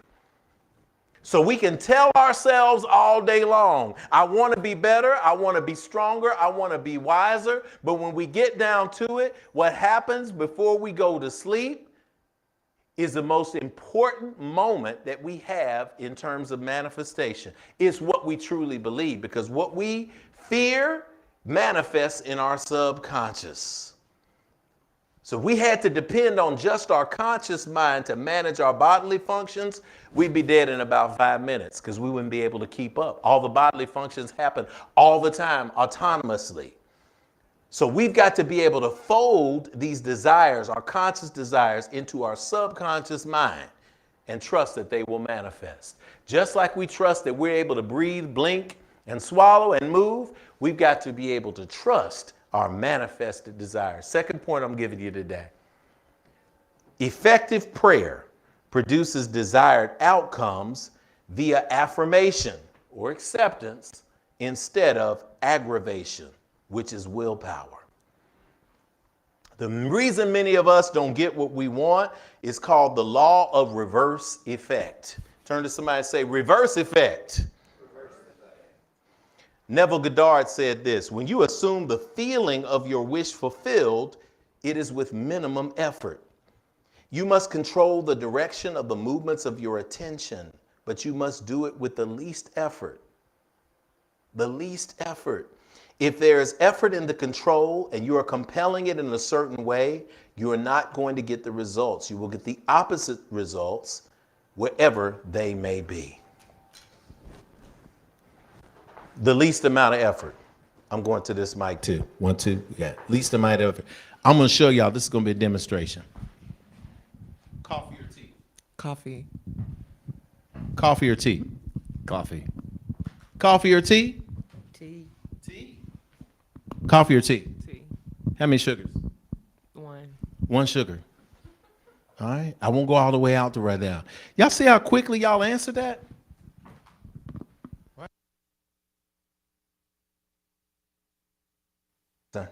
How much effort did y'all put into those answers? None, right? Because you know whether you like coffee or tea, and you know exactly how you like it. And you know exactly how you manifest it. So if we open that door and say, go get yourself some coffee or some tea, you're going to know which one you're going to like, and you're going to know how you like it. You're just going to think about it. And while you're out there manifesting what you want. You're out there having conversations with people. You're able to have that autonomous feeling, just like thinking and breathing and blinking without it. You're in there mixing up your coffee or your tea. You're putting your 1 sugar. You're putting your cream. You're putting it in and saying, yeah, how you been? You're fellowshipping. You're doing it all at once. It is automatic. So it is with the least amount of effort. That's what knowing what you desire in the world can do for you in terms of manifestation. I know I'm awesome. I know I'm gifted. I know that I was born on this earth with a purpose. I know that I control my thinking and my action. I know that I'm working on steadfast purpose. I know this. That cup is that prayer. It is that energy that is manifest with the most effort. What happens is we have turned it upside down in our minds psychologically, where we think we have to force everything into existence. God, make me an awesome person. God, make me forgiving. Please, universe, teach me how to pray better. All of that is force. Coffee or tea? How do you like it? Minimum effort, reaching a space where you know that what is for you is for you. When I know what is for me, I do not covet what somebody else has.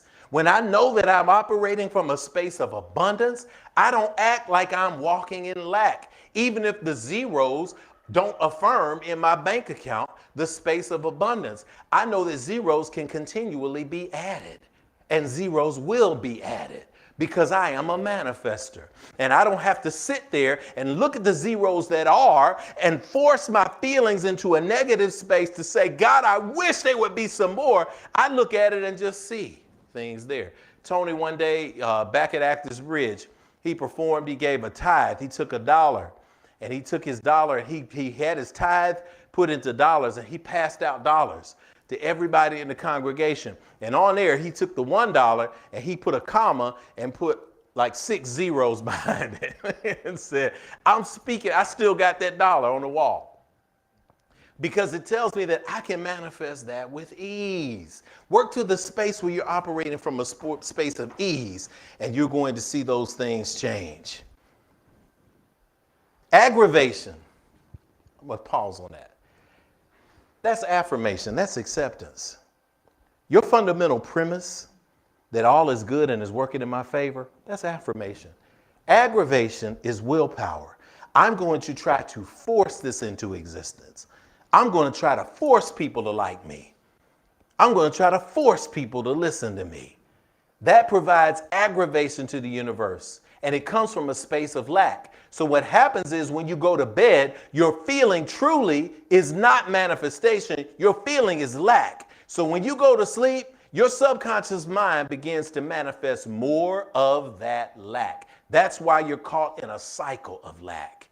Because when you go to bed at night, you're fearful, you're aggravated, you're angry, as opposed to affirming of the good things that you have. Part of that aggravation comes from you trying to make yourself fit into somebody else's box. And then you get aggravated when you get home and you say, I can't believe that I did all of that. I jumped through all of those hoops to make people like me, and they still didn't like me in the end. That aggravation does not manifest as good. When we try to fit ourselves in other definitions of what other people say works for them, marriage, careers, relationships, on all of these things, you've got to make up your mind on what fits you in the moment, the right tools for the right job. We're making up our mind that it's our fault for making things look effortless. And it is our fault. You know the work that you've done. You know the work that you're doing. Some people encounter you and they say, how are you so positive? Well, you made up your mind that you're going to congratulate yourself for the effort and the work that you've done. When the world is crashing down around me, I promise y'all, I went to this restaurant. I won't name it in case they got Yelp reviews that may go bad or not. But I was at a restaurant on Thompson Lane and I went in. It was a long day. But I said, I'm not going to let my circumstances determine my attitude. So I went into the to-go counter and this lady came up to me and she says, hey, can I help you? I said, yes, I would like. And I asked her a question about the menu and she told me the answer and I said, okay. I said, I would like that. And I tell you what, give me 2 of them and I'd like it to go. And she said, okay. And she was writing my order down. She looked up at me and she just did this. And she said, why are you smiling? And I said, I'm smiling because I'm happy to be able to order some good food. And she said, okay. And I said, right? This is good food here, right? She said, yes. And so all of a sudden, she's smiling. And for that moment, when she brought my food back, she said, thank you for that smile. Because prior to when I walked in, she was moving around and I could tell that the energy was hectic and all of that. But I was not going to join the environment. I was going to change the environment. And even though I'd had a difficult day too, I don't owe it to the world to punish everybody for my own difficulty. So I'm going to encourage us this week to not punish people for our own difficulties when we're in those moments, because I haven't met anybody that enjoys being punished for other people's difficulty. We automatically go into the mode where we say, baby, I don't know what's going on with you, but you better miss me with that, because I ain't the one that did it to you. I had a dude in college. He was so country. He would say, listen, baby, I ain't the W-U-N. Y'all figure that out. That's how country folks spell one. All right, so we got second, number 3. I'm going to give us 3 and then we're going on. Whatever you desire in prayer and in action will manifest as long as you align your desires with your dominant idea. Dominant idea. Your dominant idea.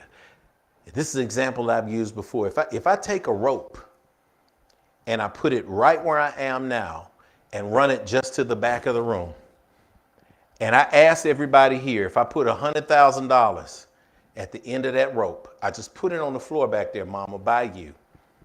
And I said, all you got to do is keep your feet on this rope right here on this floor, one foot in front of the other. Take as much time as you need. And if you get to the end of that rope, you get to pick that $100,000 and walk off. Raise your hand if you think you could do it. Laying with this rope on the floor, just staying right here. You can stay on that rope. All right, you think you could probably do it? I mean, I could do it. All right. Now, the dominant idea is that you could make it.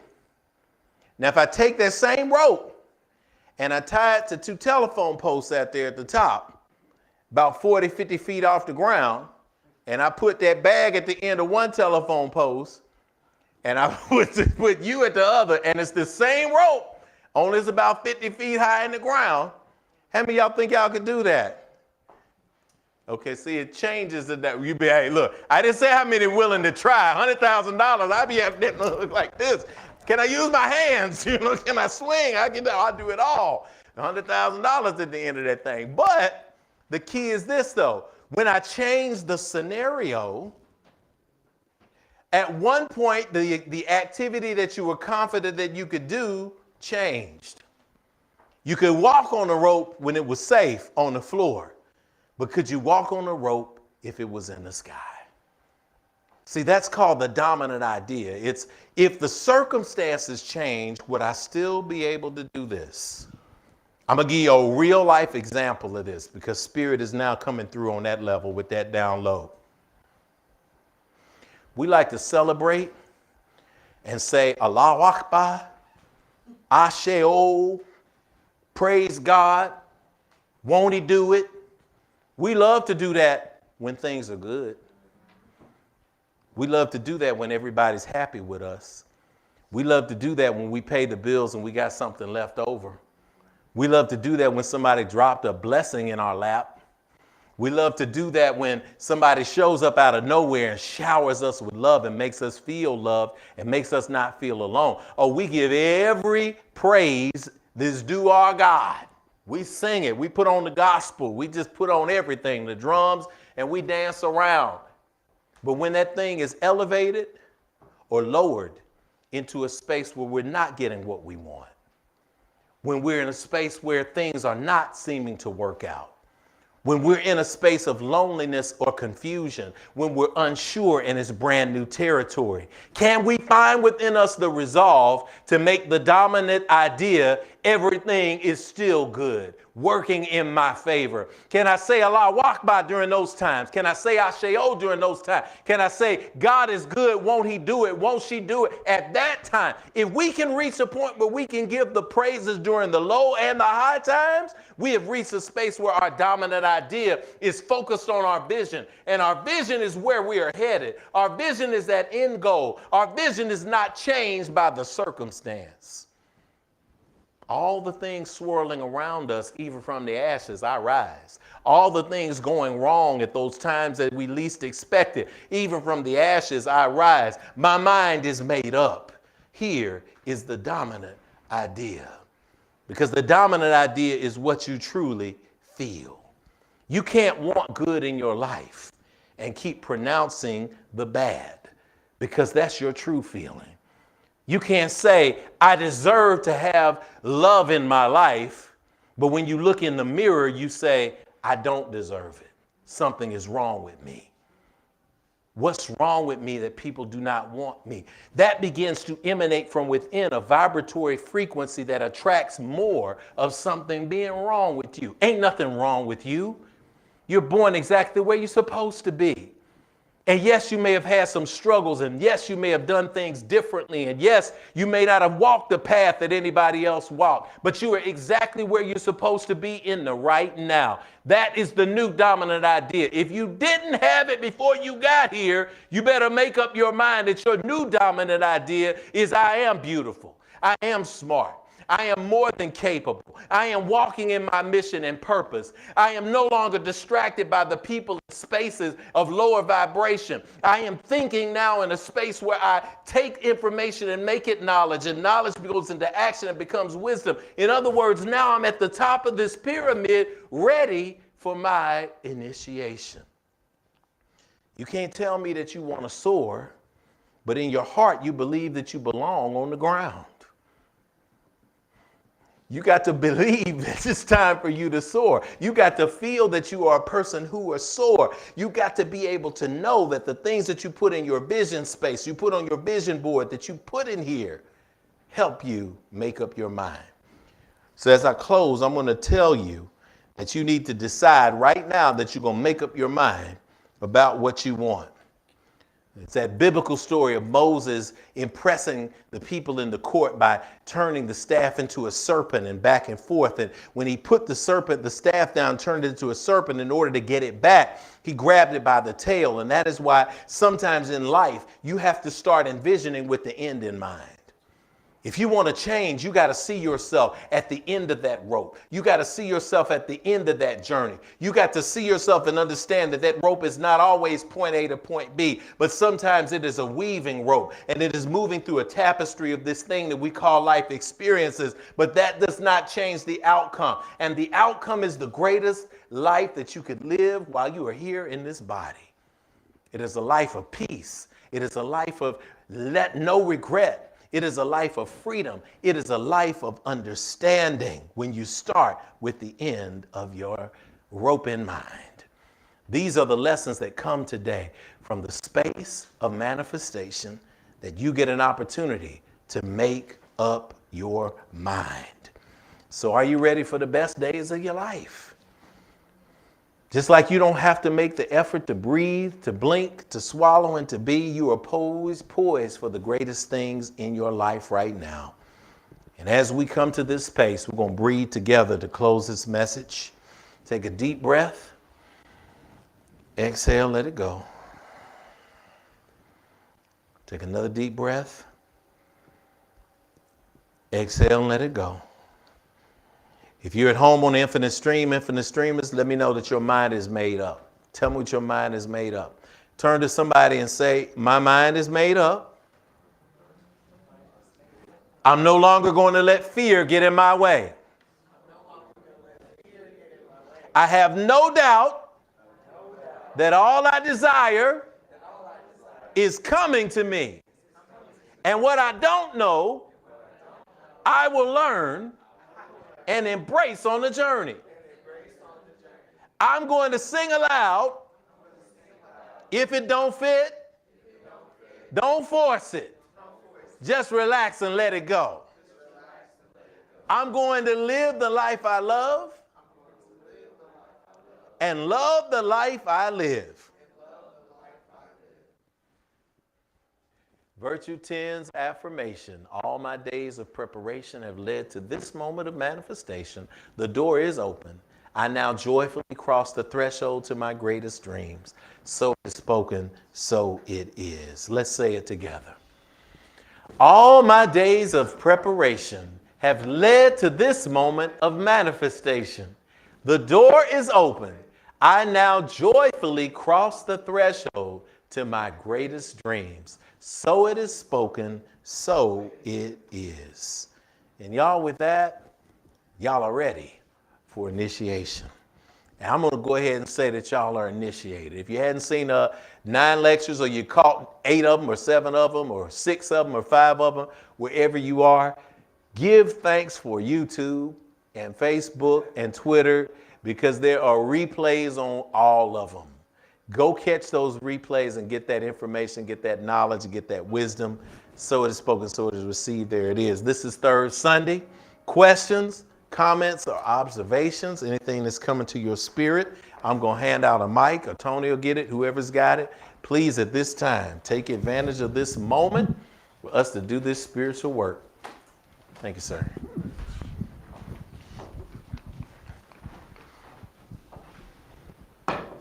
If you've got something online, of course, type it in the box so we can see it. And Tony will go to the chat tab so we have it. If you have any questions about anything that we've shared in the space today, by all means, share them at this time. This is an opportunity to get real-time energy.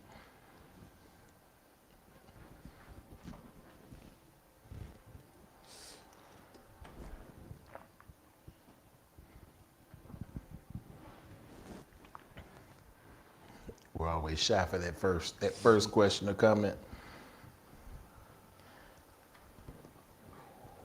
All right. We got go. one. There we go. Good, sir. I think that just part of this, I guess a lot of it spoke to me, just acceptance of where things are in my life, or acceptance of, and a lot of this is weird. Some of the things that you said, I can't think of it exactly in the moment right now, but I'm like, I literally thought about that about a month ago.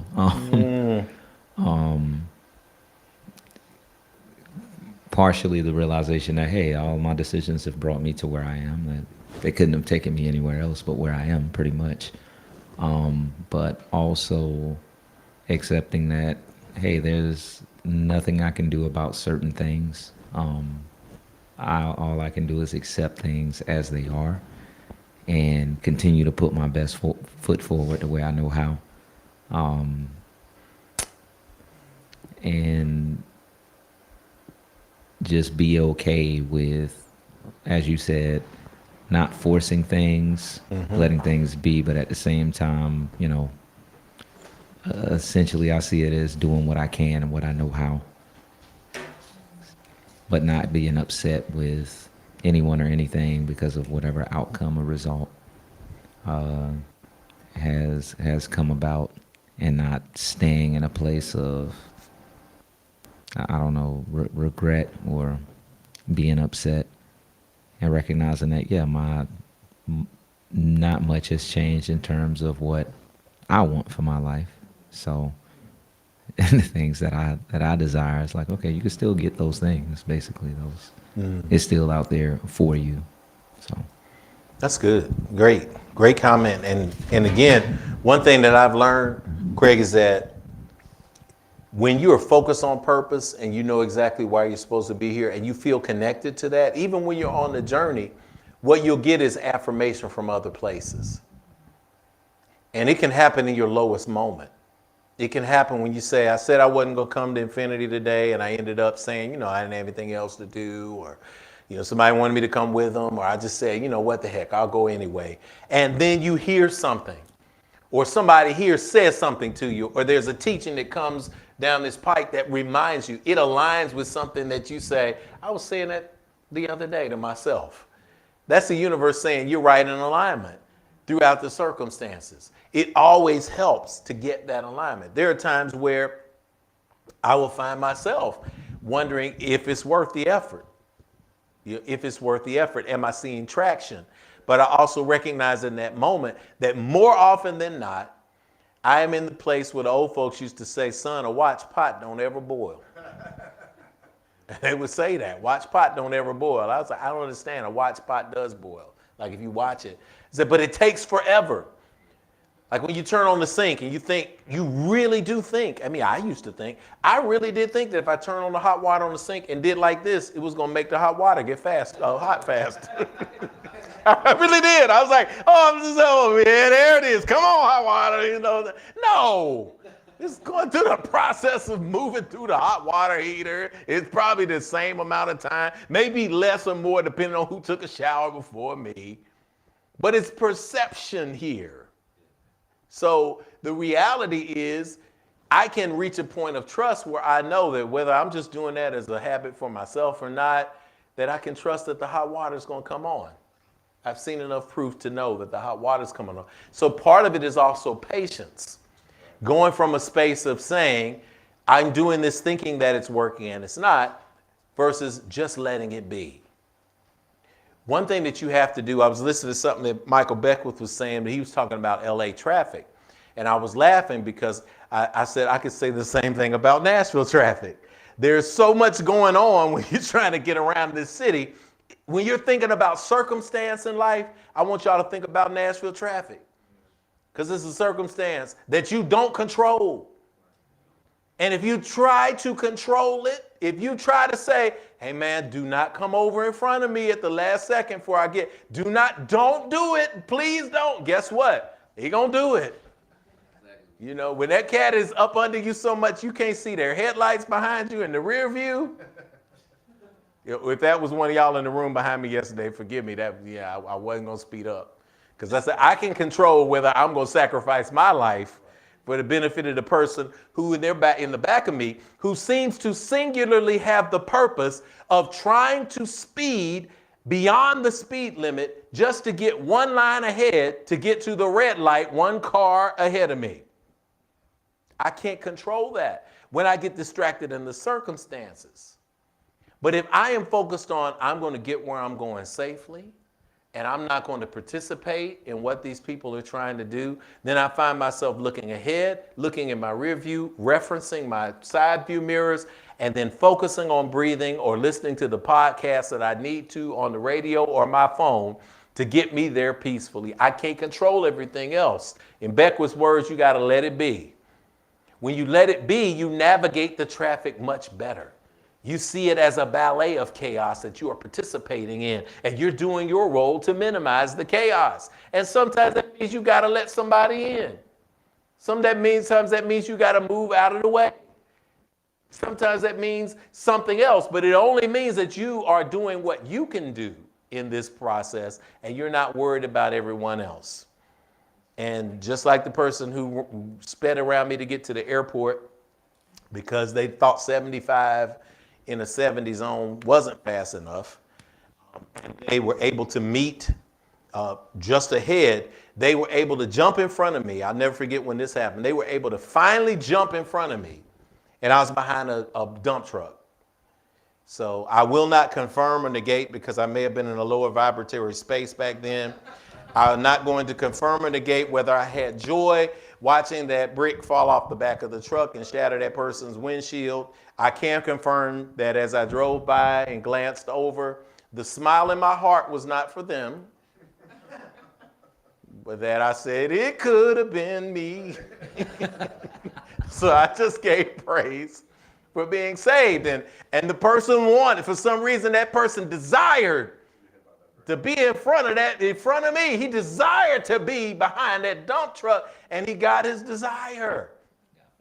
And that fist out of the window, the final destination, that fist out there. Thank God I said a brief prayer. I was in a lower vibration back then, but I still was not taught to pray for people. That's what my mama taught me. So I said a brief prayer. I saw that he was all right. And I'm glad that the hand that he stuck out of the window to put it up was still functioning, because he had both hands on his head screaming. So I know that both his hands were working, and I'm glad that he could comfort himself with those hands at that time, as opposed to use them to send me signals, mudras that he was pushing out the window to me. So I'm sure he was all right, and I'm glad he was in physical health. But the universe and the vibration was, let it be. Go ahead, jump in front of me. Take that for me. And that's what the universe will do for you in circumstances. You might think that you're supposed to be ahead of somebody because your ego is telling you that you're comparing yourself to somebody else's journey. And you are actually, by not getting that opportunity, you are being saved for the opportunity that is for you. You're being protected. And so it is. I should. And I literally almost got upset on the way here with traffic. That's what's funny that you said that, because it was all these 18-wheelers. I'm coming up 40, and I was like, on a Sunday, 10 o'clock on a Sunday, come on, man. Like, what? And then I said, Craig, remember what I listened to an audio book. It was like, you only got so many F's you can give in a day. So it catch you off in traffic, all this other stuff. You really going to give this energy to this? I said, you know what? I'm just going to have to wait. And it wasn't even that bad. I eased around, and then the rest of the trip, where normally when I'm coming up to Trinity Lane, the exit 87, where it gives me trouble, basically sometimes that bottleneck there, nothing there. It was just all the way through. I was like, okay, cool. No reason to be upset in the first place, but yeah. There it is. That's a change. It's a shift. We got one in the back and two right over here. That's good. And we're getting it so people can hear us at home too, sis. Yeah. I just have a question, more so it's for you to clarify the prayer part, because I know I heard you say, like, you can't force it. So, God, make me pray better, help me how to pray. That's something that I really struggle with, but it also, like, made a lot of sense to me. So, I kind of want you to, I don't know how to ask you the question. So, for me to just do it right, or what, I don't want to pray forcefully, but I still want those things, you know? So, do I, like, I guess it means I need to teach myself to be calm, or like, how do I get in that space at the end of the night where I don't I don't want to feel like I'm forcing it, but I still want all those things. Like, I want to be better at all those things. But the force part is, if I'm being honest, I think that's how I've been going. You know, it made so much sense to me. So I guess I just want you to help me, I guess, clarify this. Like, I don't, I don't know Yes. how that's a question. No, that's a great question. No, that's great. Let's clarify this. Matter of fact, let's talk about the difference between a prayer that is a prayer of lamentation versus a prayer that is a prayer of manifestation. I came from a tradition of lamentation in the Baptist church in the prayer. So you had the deacon get up, he go up, go to the bench. Oh Lord, here's me, your humble servant, standing in the need of prayer. I'm not here for any shape, form, or fashion, or control show. Oh Lord, but I'm here as a sinner, filthy as a rag. And oh, life is hard, it's filled with swift transition. I mean, all of that. And if you think about the language is always self-defeating. It's, I'm terrible. Something is wrong for me. I don't deserve your love. I don't deserve your energy. It's lost in the power of the energy, though, because the energy is real. The vibratory space of old prayer. That's why old prayers carry so much power. When I asked my mama to say a prayer for me, she would start that prayer in Thanksgiving. My mama could pray for you. You ever had my mama pray for you? And she'll go into that heart space. But that heart space is still powerful because that deacon is coming from a space of authenticity. But what we do is we get the words and the intent mixed up. So when we talk about least effort prayers, I'm not going to get into prayer styles, but I'll give you component pieces that work. So we talk about affirmative prayer. We don't spend 30 minutes talking about what we don't have, because that's when we're trying to force it. God, universe, ancestors, look at this phone bill. They're about to cut my phone off. And guess what? That's a therapeutic conversation. And there's power for that in prayer as well. But how ironic is that we say that God is omnipotent, omniscient, omnipresent, sees all, knows all, and does all, but we have to spend 30 minutes reminding God that our light bill is past due. As if God doesn't know that, right? So we have to go into a dissertation on that. But how do we pronounce the things into existence? So let me give you a basic model. Everybody, close your eyes. And we're going to think about prayer and how we define it in Infinity as a perm, pouring energy into realignment for manifestation. Pouring energy into realignment toward manifestation. Opening, number one. Opening, addressing the God of your acceptance and understanding. In this moment, here in this space and here at home and there at home, as you're thinking, I want you to go ahead and open this letter like it's a letter. You're about to start writing this letter. Dear God, dear Allah, dear Jesus, whatever it is, you're starting to open. Second thing I want you to think about is what you're grateful for. And just in your mind's eye right now, speak aloud some things in your mind that you're grateful for. Just start listing them. I'm not going to tell you what those things are, but it could be something very simple. I'm grateful that I put on deodorant today. Or I'm grateful that I got this promotion at work. Whatever it is, I want you to start generating gratitude energy. Infinite Streamers help me out at home. Type something that you're grateful for. Type 2 or 3 things that you're grateful for so people can see this record on this exercise. Say, dear God, dear Jesus, dear Allah, dear ancestors, and then start typing something that you're grateful for. We're going to see this activate in real time here.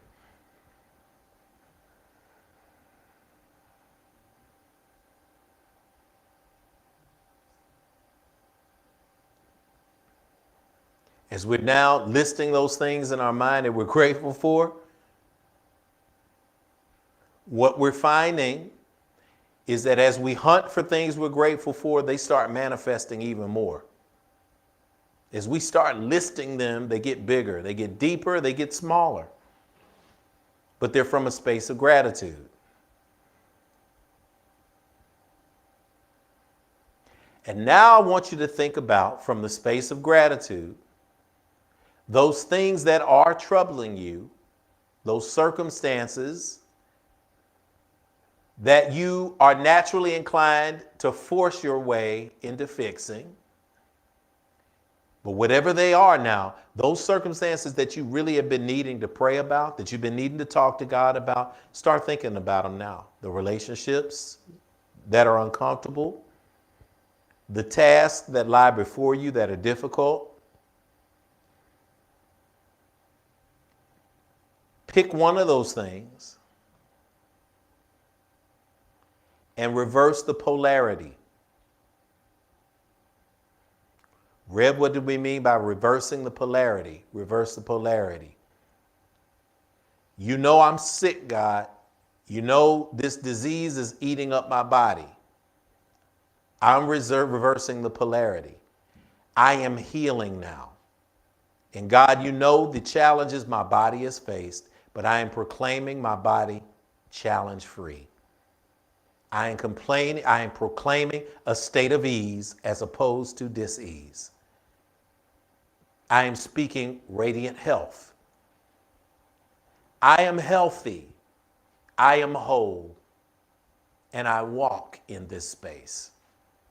I accept radiant health as my current and future state of being, regardless of what existed in the past. And now from that space, express gratitude for those things that you just proclaimed. For radiant health, for healed relationships, for these bills being paid as they are always paid continually, for my peace of mind, I am grateful. And then repeat these words, and so it is. Amen and Ashe. I mean, all of those wonderful things. That's the model. That's the model. And you don't have to do it with force. But you open an acknowledgement, you start listing gratitude, then you start proclaiming the good from a space of ease, and then you release it with proclaiming it. I also recommend this. I talk to the universe, I talk to God about things immediately after they happen to me, and I talk to him just like I'm having a conversation in the car, and that's okay. Because prayer as a ritual is important. In the morning when you wake up, at night, when you feel like you need to take a break and break the pattern that is giving you momentum in the negative, go to the bathroom at work, do whatever it is, follow those 4 principles. I've had to do that. I said, no, I gotta get perspective, go somewhere and do that. But all along the way, you are continually operating in a state of prayerfulness. It's your nature. There are times when I have a negative circumstance, I have to leave it, and I say, yeah, well, you reminded me of something about that, God. What is that? What is that about that person that made me react that way? I wonder what that is. Where does that come from? What do you think? You know what? I remember once when I was a kid, I'm in a full-blown conversation. And through that conversation of talking it out, I have God as like the ultimate Uber therapist in that way. You know, you still got to have that professional help that you get here on this side. But then in that space, I have a space where I feel as if I can share anything and I can speak it aloud to get out of my body. Always turn it back to the affirmative space, because when you put it to the affirmative space, you recognize that I can proclaim things from a space of lack, or I can proclaim things from a space of abundance and confidence. Once you do that, it's called spiritual practice. That means that you do it over and over again until that becomes the new pattern. And once that becomes the new pattern, it becomes easier to allow things to happen for you as opposed to reacting to things that are happening to you. So I allow the good. I embrace the good, as opposed to I'm going to fight the negative. When you decide that you're going to fight the negative, you have two premises, fighting and negative. So your vibration will attract more fighting and will attract more negative because that's your true underlying feeling. So did that get to the core? Okay, all right, we got that. All right, Drew, come on. Then I'll take some from the chat and we can wrap it on up for today. You should put that like list the step-by-step process on like the YouTube comments or something. Okay, gotcha. That was That's really good. useful. Yeah. Okay, gotcha. A good question. I mean, I was thinking this like, okay, what do you do? So like, what was it like a week ago that I was on that podcast? So I was on this like big poetry podcast, like millions of people can listen to this podcast or not. And when I knew I was going to be on it, I texted and emailed and PM'd, including you, like everybody I knew, like, yo, on this day, we got to make this thing pop. Like, I'm going to share it. And I texted Tony, and you got to like, you got to share this. You got to put it out there. So it's like this big, beautiful day. And what's really cool is that it's basically this like famous poet who I've looked up to for a long time. Like we've known each other for years because I was like emailing him, telling him how much I liked his work. And, I was a fan. And so he gave back to me, and he gives to a lot of people. But it was like one of the most beautiful, meaningful things that's happened to me as a poet, like ever. Because like I look at this podcast and I hear the way he's talking about my work and he's reading it. It's just beautiful. So I'm having a fire like this weekend or whatever it was, Thursday or something. And a poet friend's come over and he said, "Hey, congratulations." I said, "Oh, yeah. And he said, "So what's going on with your book? What are you doing with your book next?" I said, "Oh, nothing really." And then I proceeded to list all the things that I would be doing in October. And he was like, "Dude, you're really busy." And I was like, I was so struck by it. I was like, I didn't even realize it. Well, the slide back 2 or 3 ago, the affirmation, the like, yeah, it's like I work to make these things happen, right? Yeah, something like, yeah, that's the one. Like I work to make these things happen, but I work at them so fluidly that it becomes automatic. And it's like, I have something to offer. I contact people and I say, "Do you want this thing I have to offer?" And they say yes. And a lot of them say no, like 9 out of 10 say no, but I don't care because the 1 out of 10 is a visit to Belmont University to 3 classrooms in a day. Yeah, it's going to be a lot of work. And so, I don't know, it's very interesting. Like, as you're talking, it occurred to me, like, it's become I'm so positive about it. I'm so active in it. It's just automatic. I don't even realize how busy I'm going to be with this thing that I've made. I would love for that to happen in other areas of my life. You know what I mean? But I think it's like, well, I did it this way. If I just repeat, this like with my kids, when I have a great day with the kids, I let people know. And when I'm lost in what to do with the kids, I often call you, call this person, call that person. It's kind of like becoming automatic. I'm not sure where all of that is supposed to lead. But I guess for the first time in seeing this, I'm like, I see what has happened in this area over here of my life. Yes. I'll be darned. Look at that. Yeah. I didn't have any plan at all. It just eventually it was automatic. So. No, that's great, man. It's great comments, and it's also informative. And then if anybody's got anything, let us know, because I got some people in the comments that I want to get to.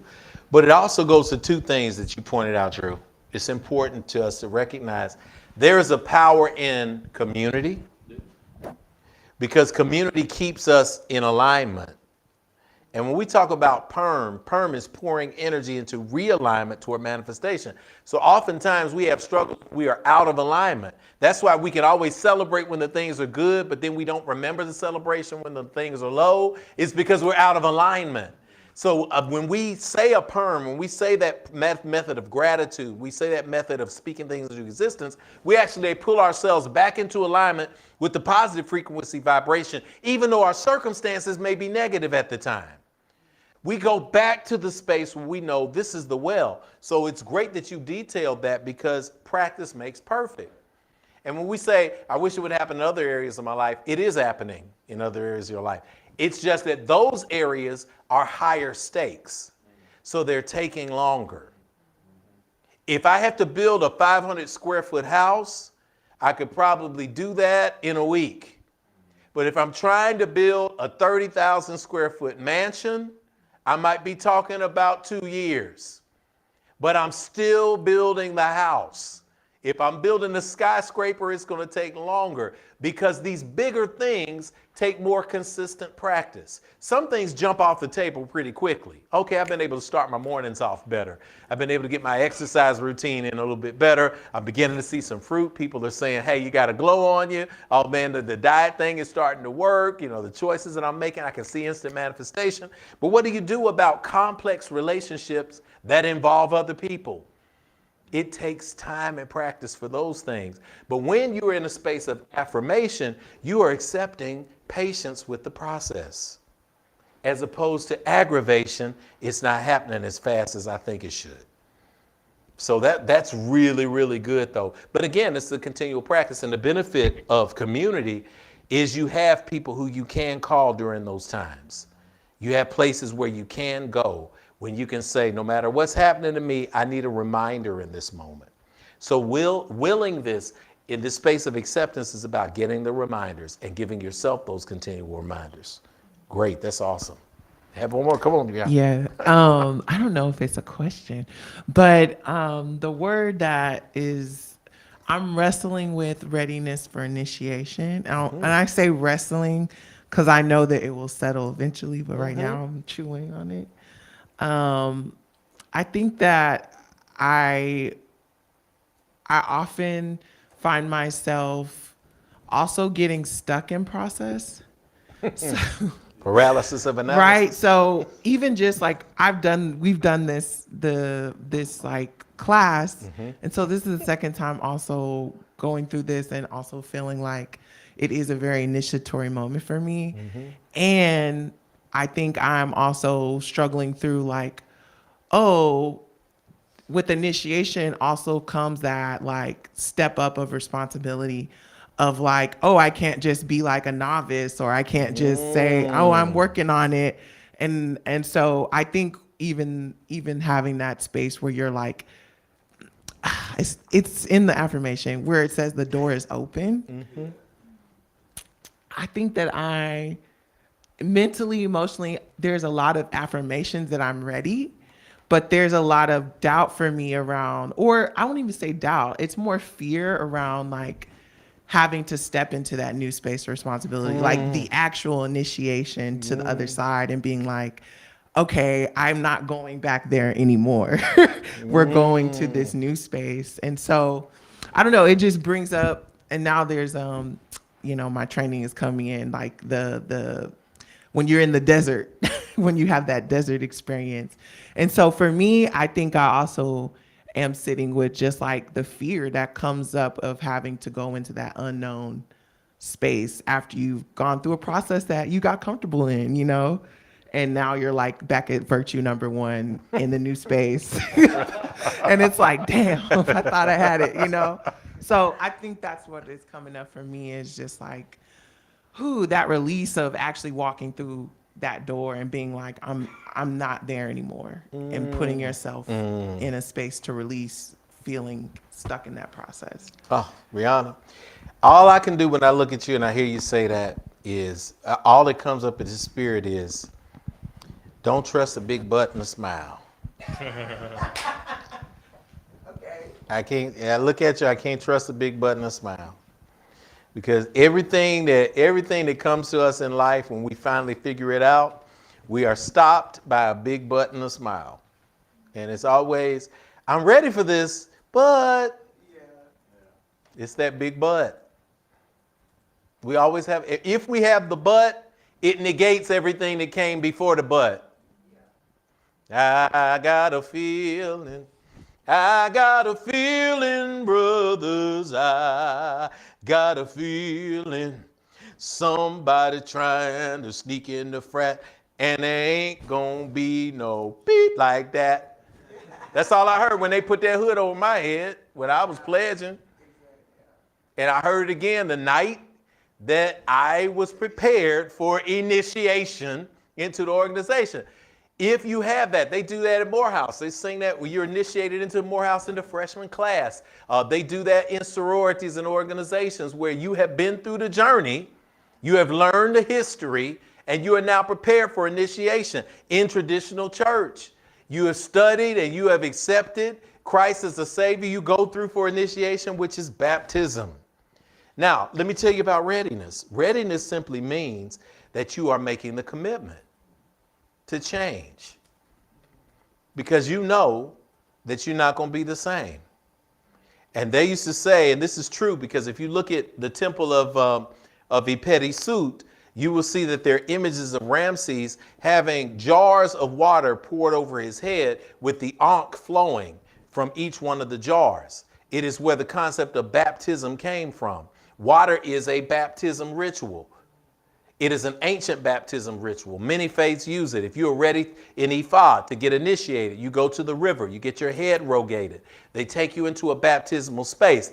However, this is always said, if you had not made a change before you went under the water, right. And you know, elders in the old days, they didn't use flowery language. They said if you was a fool before you went under the water, then and you came into the water as a fool, you just gonna be a wet fool when you come up from the water. And they would just be direct and say that, right? Because it's about the transformation. The ritual is just a symbolic moment. But just like they used to teach us when you pledge that excuses are tools of the incompetent that build monuments to nothing, and those who specialize in them seldom succeed at anything else, it is the same thing with this initiation here. All of the things that I listed, all the spaces that I listed grew out of this mystery system. So if we could commit to take this degree, you think about this, those of you who go to high school, when we go to high school, we get our high school diploma, we ain't high schoolers anymore. We like, man, I don't have to be in high school anymore. I'm free. I don't have to go to school anymore. Same thing with college. I got my college degree. I don't have to deal with that anymore. Then life hits you and you're like, oh man, I ain't in high school anymore. I can't be like, mama, I need $5. I need $20 for that band uniform.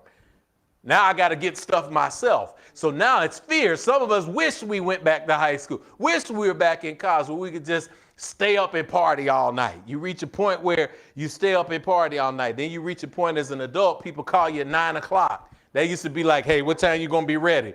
They call me at 9 o'clock now. I'd be like, dude, Netflix, I just opened my Netflix. I don't know where you want me to come unless it's an emergency at 9 at night. So these are things that change. The readiness is the universe saying to you, I have given you all the tools. Will you now stop making excuses? Will you get your butt out of the way and start moving forward now? You got it. And that's where the trust comes from. That's where the trust becomes affirmation instead of aggravation. All right, let me take a couple, Tony, offline, and then we'll move it on because y'all have been awesome today. All right, I got one from Mr. Shauna Lindsley, and Okay. she says a common question. Let me pull it up, actually. Excuse me. All right. It says, remember to have grace with yourself as you work through each virtue, talking to myself as well. Some of us may still be grappling with virtue number 1. That's okay. Keep pushing forward, Rev. That's it. And That's it. see, and this right here is, and Shauna said, Rev, can you speak to working through each virtue? Yes. And I will speak to that, and I will speak briefly so that you can hit this replay, and you can, and I feel exactly what you're saying on that, Tashana. Control of thought. We think of these things in two concepts, in two ways. We think of these things as a macrocosm, which is my overall life, and we think of things as a microcosm. So look at somebody and say macrocosm, and look at somebody else and say microcosm. Okay. Macrocosm is I'm going to live my life generally like this. I'm going to control my thoughts. I'm going to control my actions. I'm going to be steadfast in my purpose. What happens, though, if you, beyond this general way of living, have a specific circumstance? What if you're trying to make a business deal? What if you're trying to the general macro is I'm going to live my life with these concepts, but very specifically, you need to go and make a business deal. I would posit that without even looking at this board up here, I can tell you that your approach to that meeting would be the exact same, that specific circumstance. I'm going to control my thought. I'm going to control my actions in this meeting. I'm going to be steadfast of purpose. Why am I here? What do I need to get? I'm going to identify with higher ideals. That means that if there is conflict in this meeting, that means that I'm always going to see the higher side of it and not be drug into the details. That means that if I have a mission in life, I am at this meeting because I'm supposed to be here. My qualifications are clear. I have been dispatched directly from divine source. That's why I'm in this particular meeting. When I get to number 6, evidence of a calling to a spiritual order. I am in this meeting because there's something that I am here to present that is a part of my divine purpose on life. Freedom from resentment. I won't take it personally if someone in this meeting attacks my character, because obviously you don't know me. So let me give you an opportunity from a positive space to not be in your lower vibration. The confidence and the power of the master teacher. I am in this meeting because I studied my craft. I know what I'm doing and I am competent. I am at this table to share my skills and resources. Confidence in the power of master teacher. Confidence in one's own power to learn. What do I have to learn in this meeting to help make this meeting successful for my own outcome? And you see how this works? So this is something that if you memorize them, if you put them in a space, if you put them in a place where they are continually operating in your life, then you can, even with the 10th virtue, with readiness for initiation, I'm ready to submerge myself in what it takes to make this work for me, because all my days of preparation have led me to this moment of manifestation. That's a meeting. It's amazing how those work. After a long meditation in a sweat lodge, I made a small mala, and of course I've been requested to make more, which of course I will. But this particular mala, which is, if you think about Catholics and you think about a large mala that has 108 beads on it and a guru bead, the large mala itself is an affirmation mala. It's a prayer mala. You go through each step just like you would Hail Mary, and you go through each bead, you turn it, you flip it, and you take it through. So Spirit called me to make a mala on the 10 virtues. So each one of these is one of the virtues. So there are times where I'm in a situation, a circumstance where I need to remind myself of those virtues. And I'll stay and I'll be there and I'll say, I'm in control of thought. I'm in control of my thought. I go through the smaller beads. The hematite that I put on here, the lava rocks are the rocks that you use in a sweat lodge. They contain heat. They generate heat. And so those are the hot spots on the beads. The hematite is made in a way that absorbs negative energy. So my own thoughts. It's just a reminder to me of these 10 virtues. So these 10 virtues work to Shauna and everybody else in the macro, in general, of my spiritual development as I'm moving through traffic, whatever it may be, and they work in the micro with situations and circumstances that I have to experience, even when I'm dealing with my children. There are times when the circumstance comes up and I'm like, okay, let me be thoughtful with my actions and remember my purpose here so I can preserve a healthy environment and discipline that is also needed for those kids to be effective. Great question. Great question. I have a question. Yes.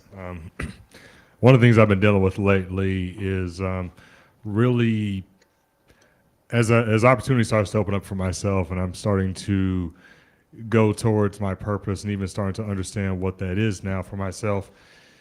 It's like I find that certain people in my life are, of course, they're going to, everybody has their own way or has their own, their own thing they're going for. And unfortunately, it's hard when you have to, know that some people in your life are either there for a season or either there for a lifetime. And even for some people, it's that thing of, they may not be on the same frequency as you. Not to say it's a bad thing, but it's just that they have their journey, you have yours. That's right. And there's nothing wrong with that.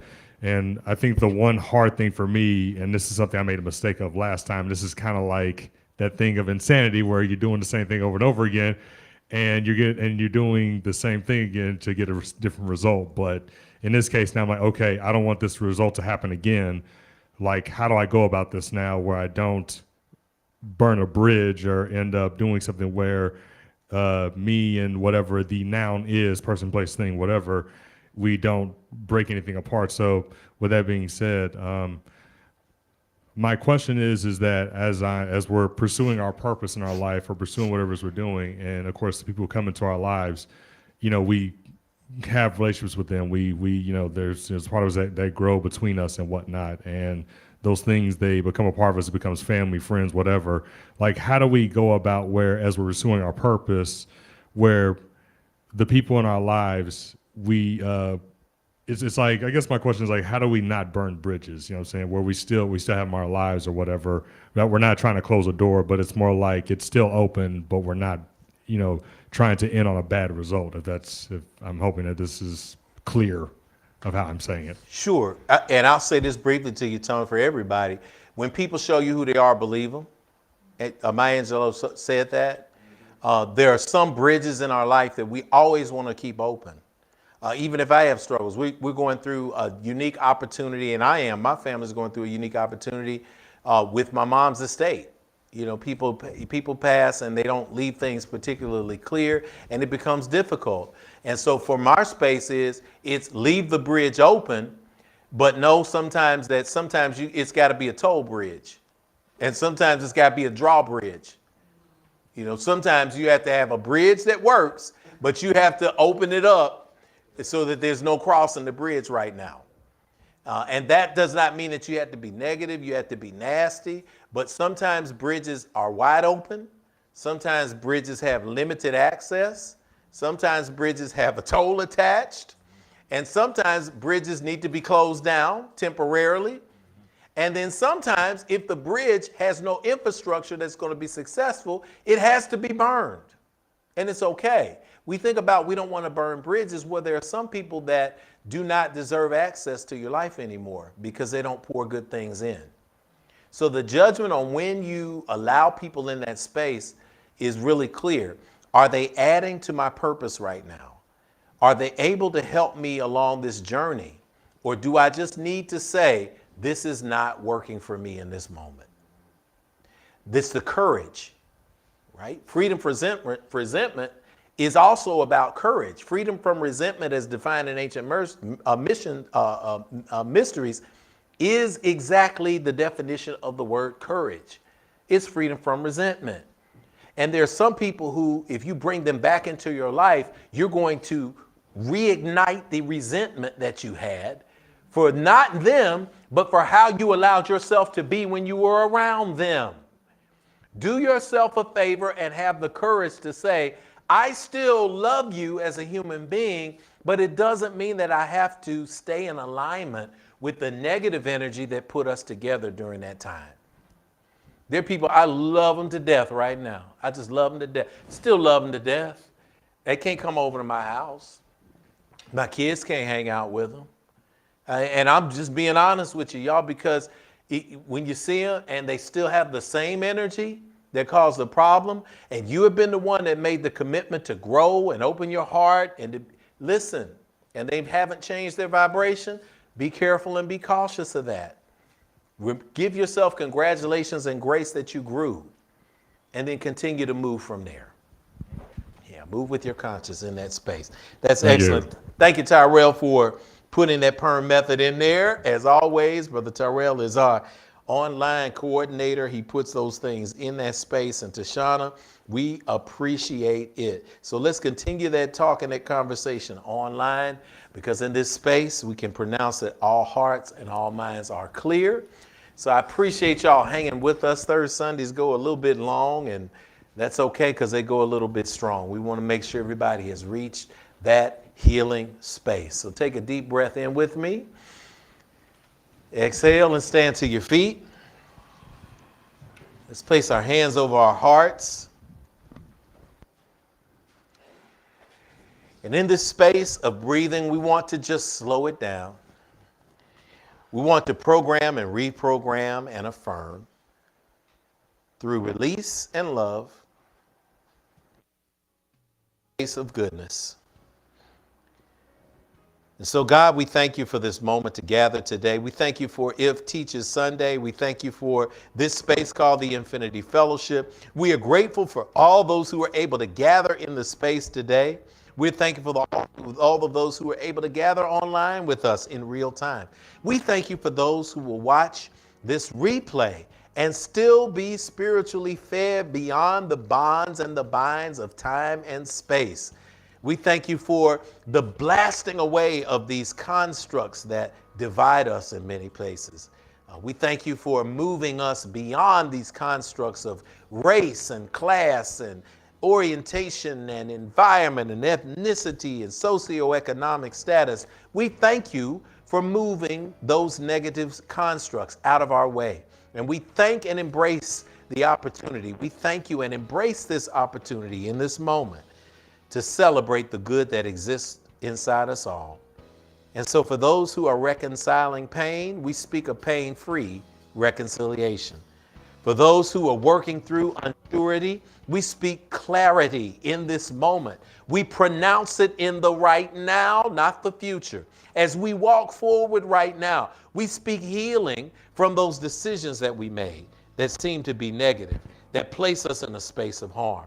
We speak healing for those places of doubt where we were unsure of why we're supposed to be here, when we questioned ourselves and our mission, but you sent us a message that said, keep going, stay strong.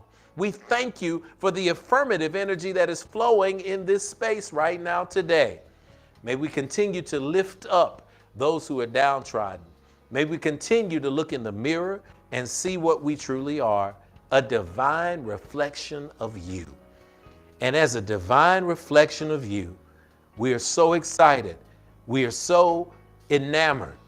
We are so grateful to be loved and protected. And from this moment forward, we take these virtues and put them into the world through practice on our own end and through affirmation on the other.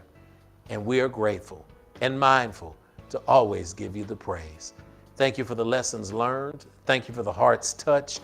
Thank you for the rejuvenation energy that is here in the right now. We proclaim these things and know them to be true. And so it is. Amen. Amen. Hotep. Shalom. Namaste. Ashe. All right. Take a deep breath and exhale. Let it go. All right. Awesome, awesome, awesome, y'all. As all hearts and minds are now clear, thank you, Tony. We go into the world that awaits our light. We invite you, if you'd like, just to sway back and forth as we put our music on, and then we'll turn up the message in the speakers here. Yes, the Red Master ought to get us. Pull back the mic, and then the Red Master is good. Yes, there it is. So as we leave today, y'all, we're going to encourage y'all to live an awesome week. Remember, next week is Yoga Sunday. We'll be online virtually only. Next month is anniversary. Check your band app because we got some exciting announcements to make.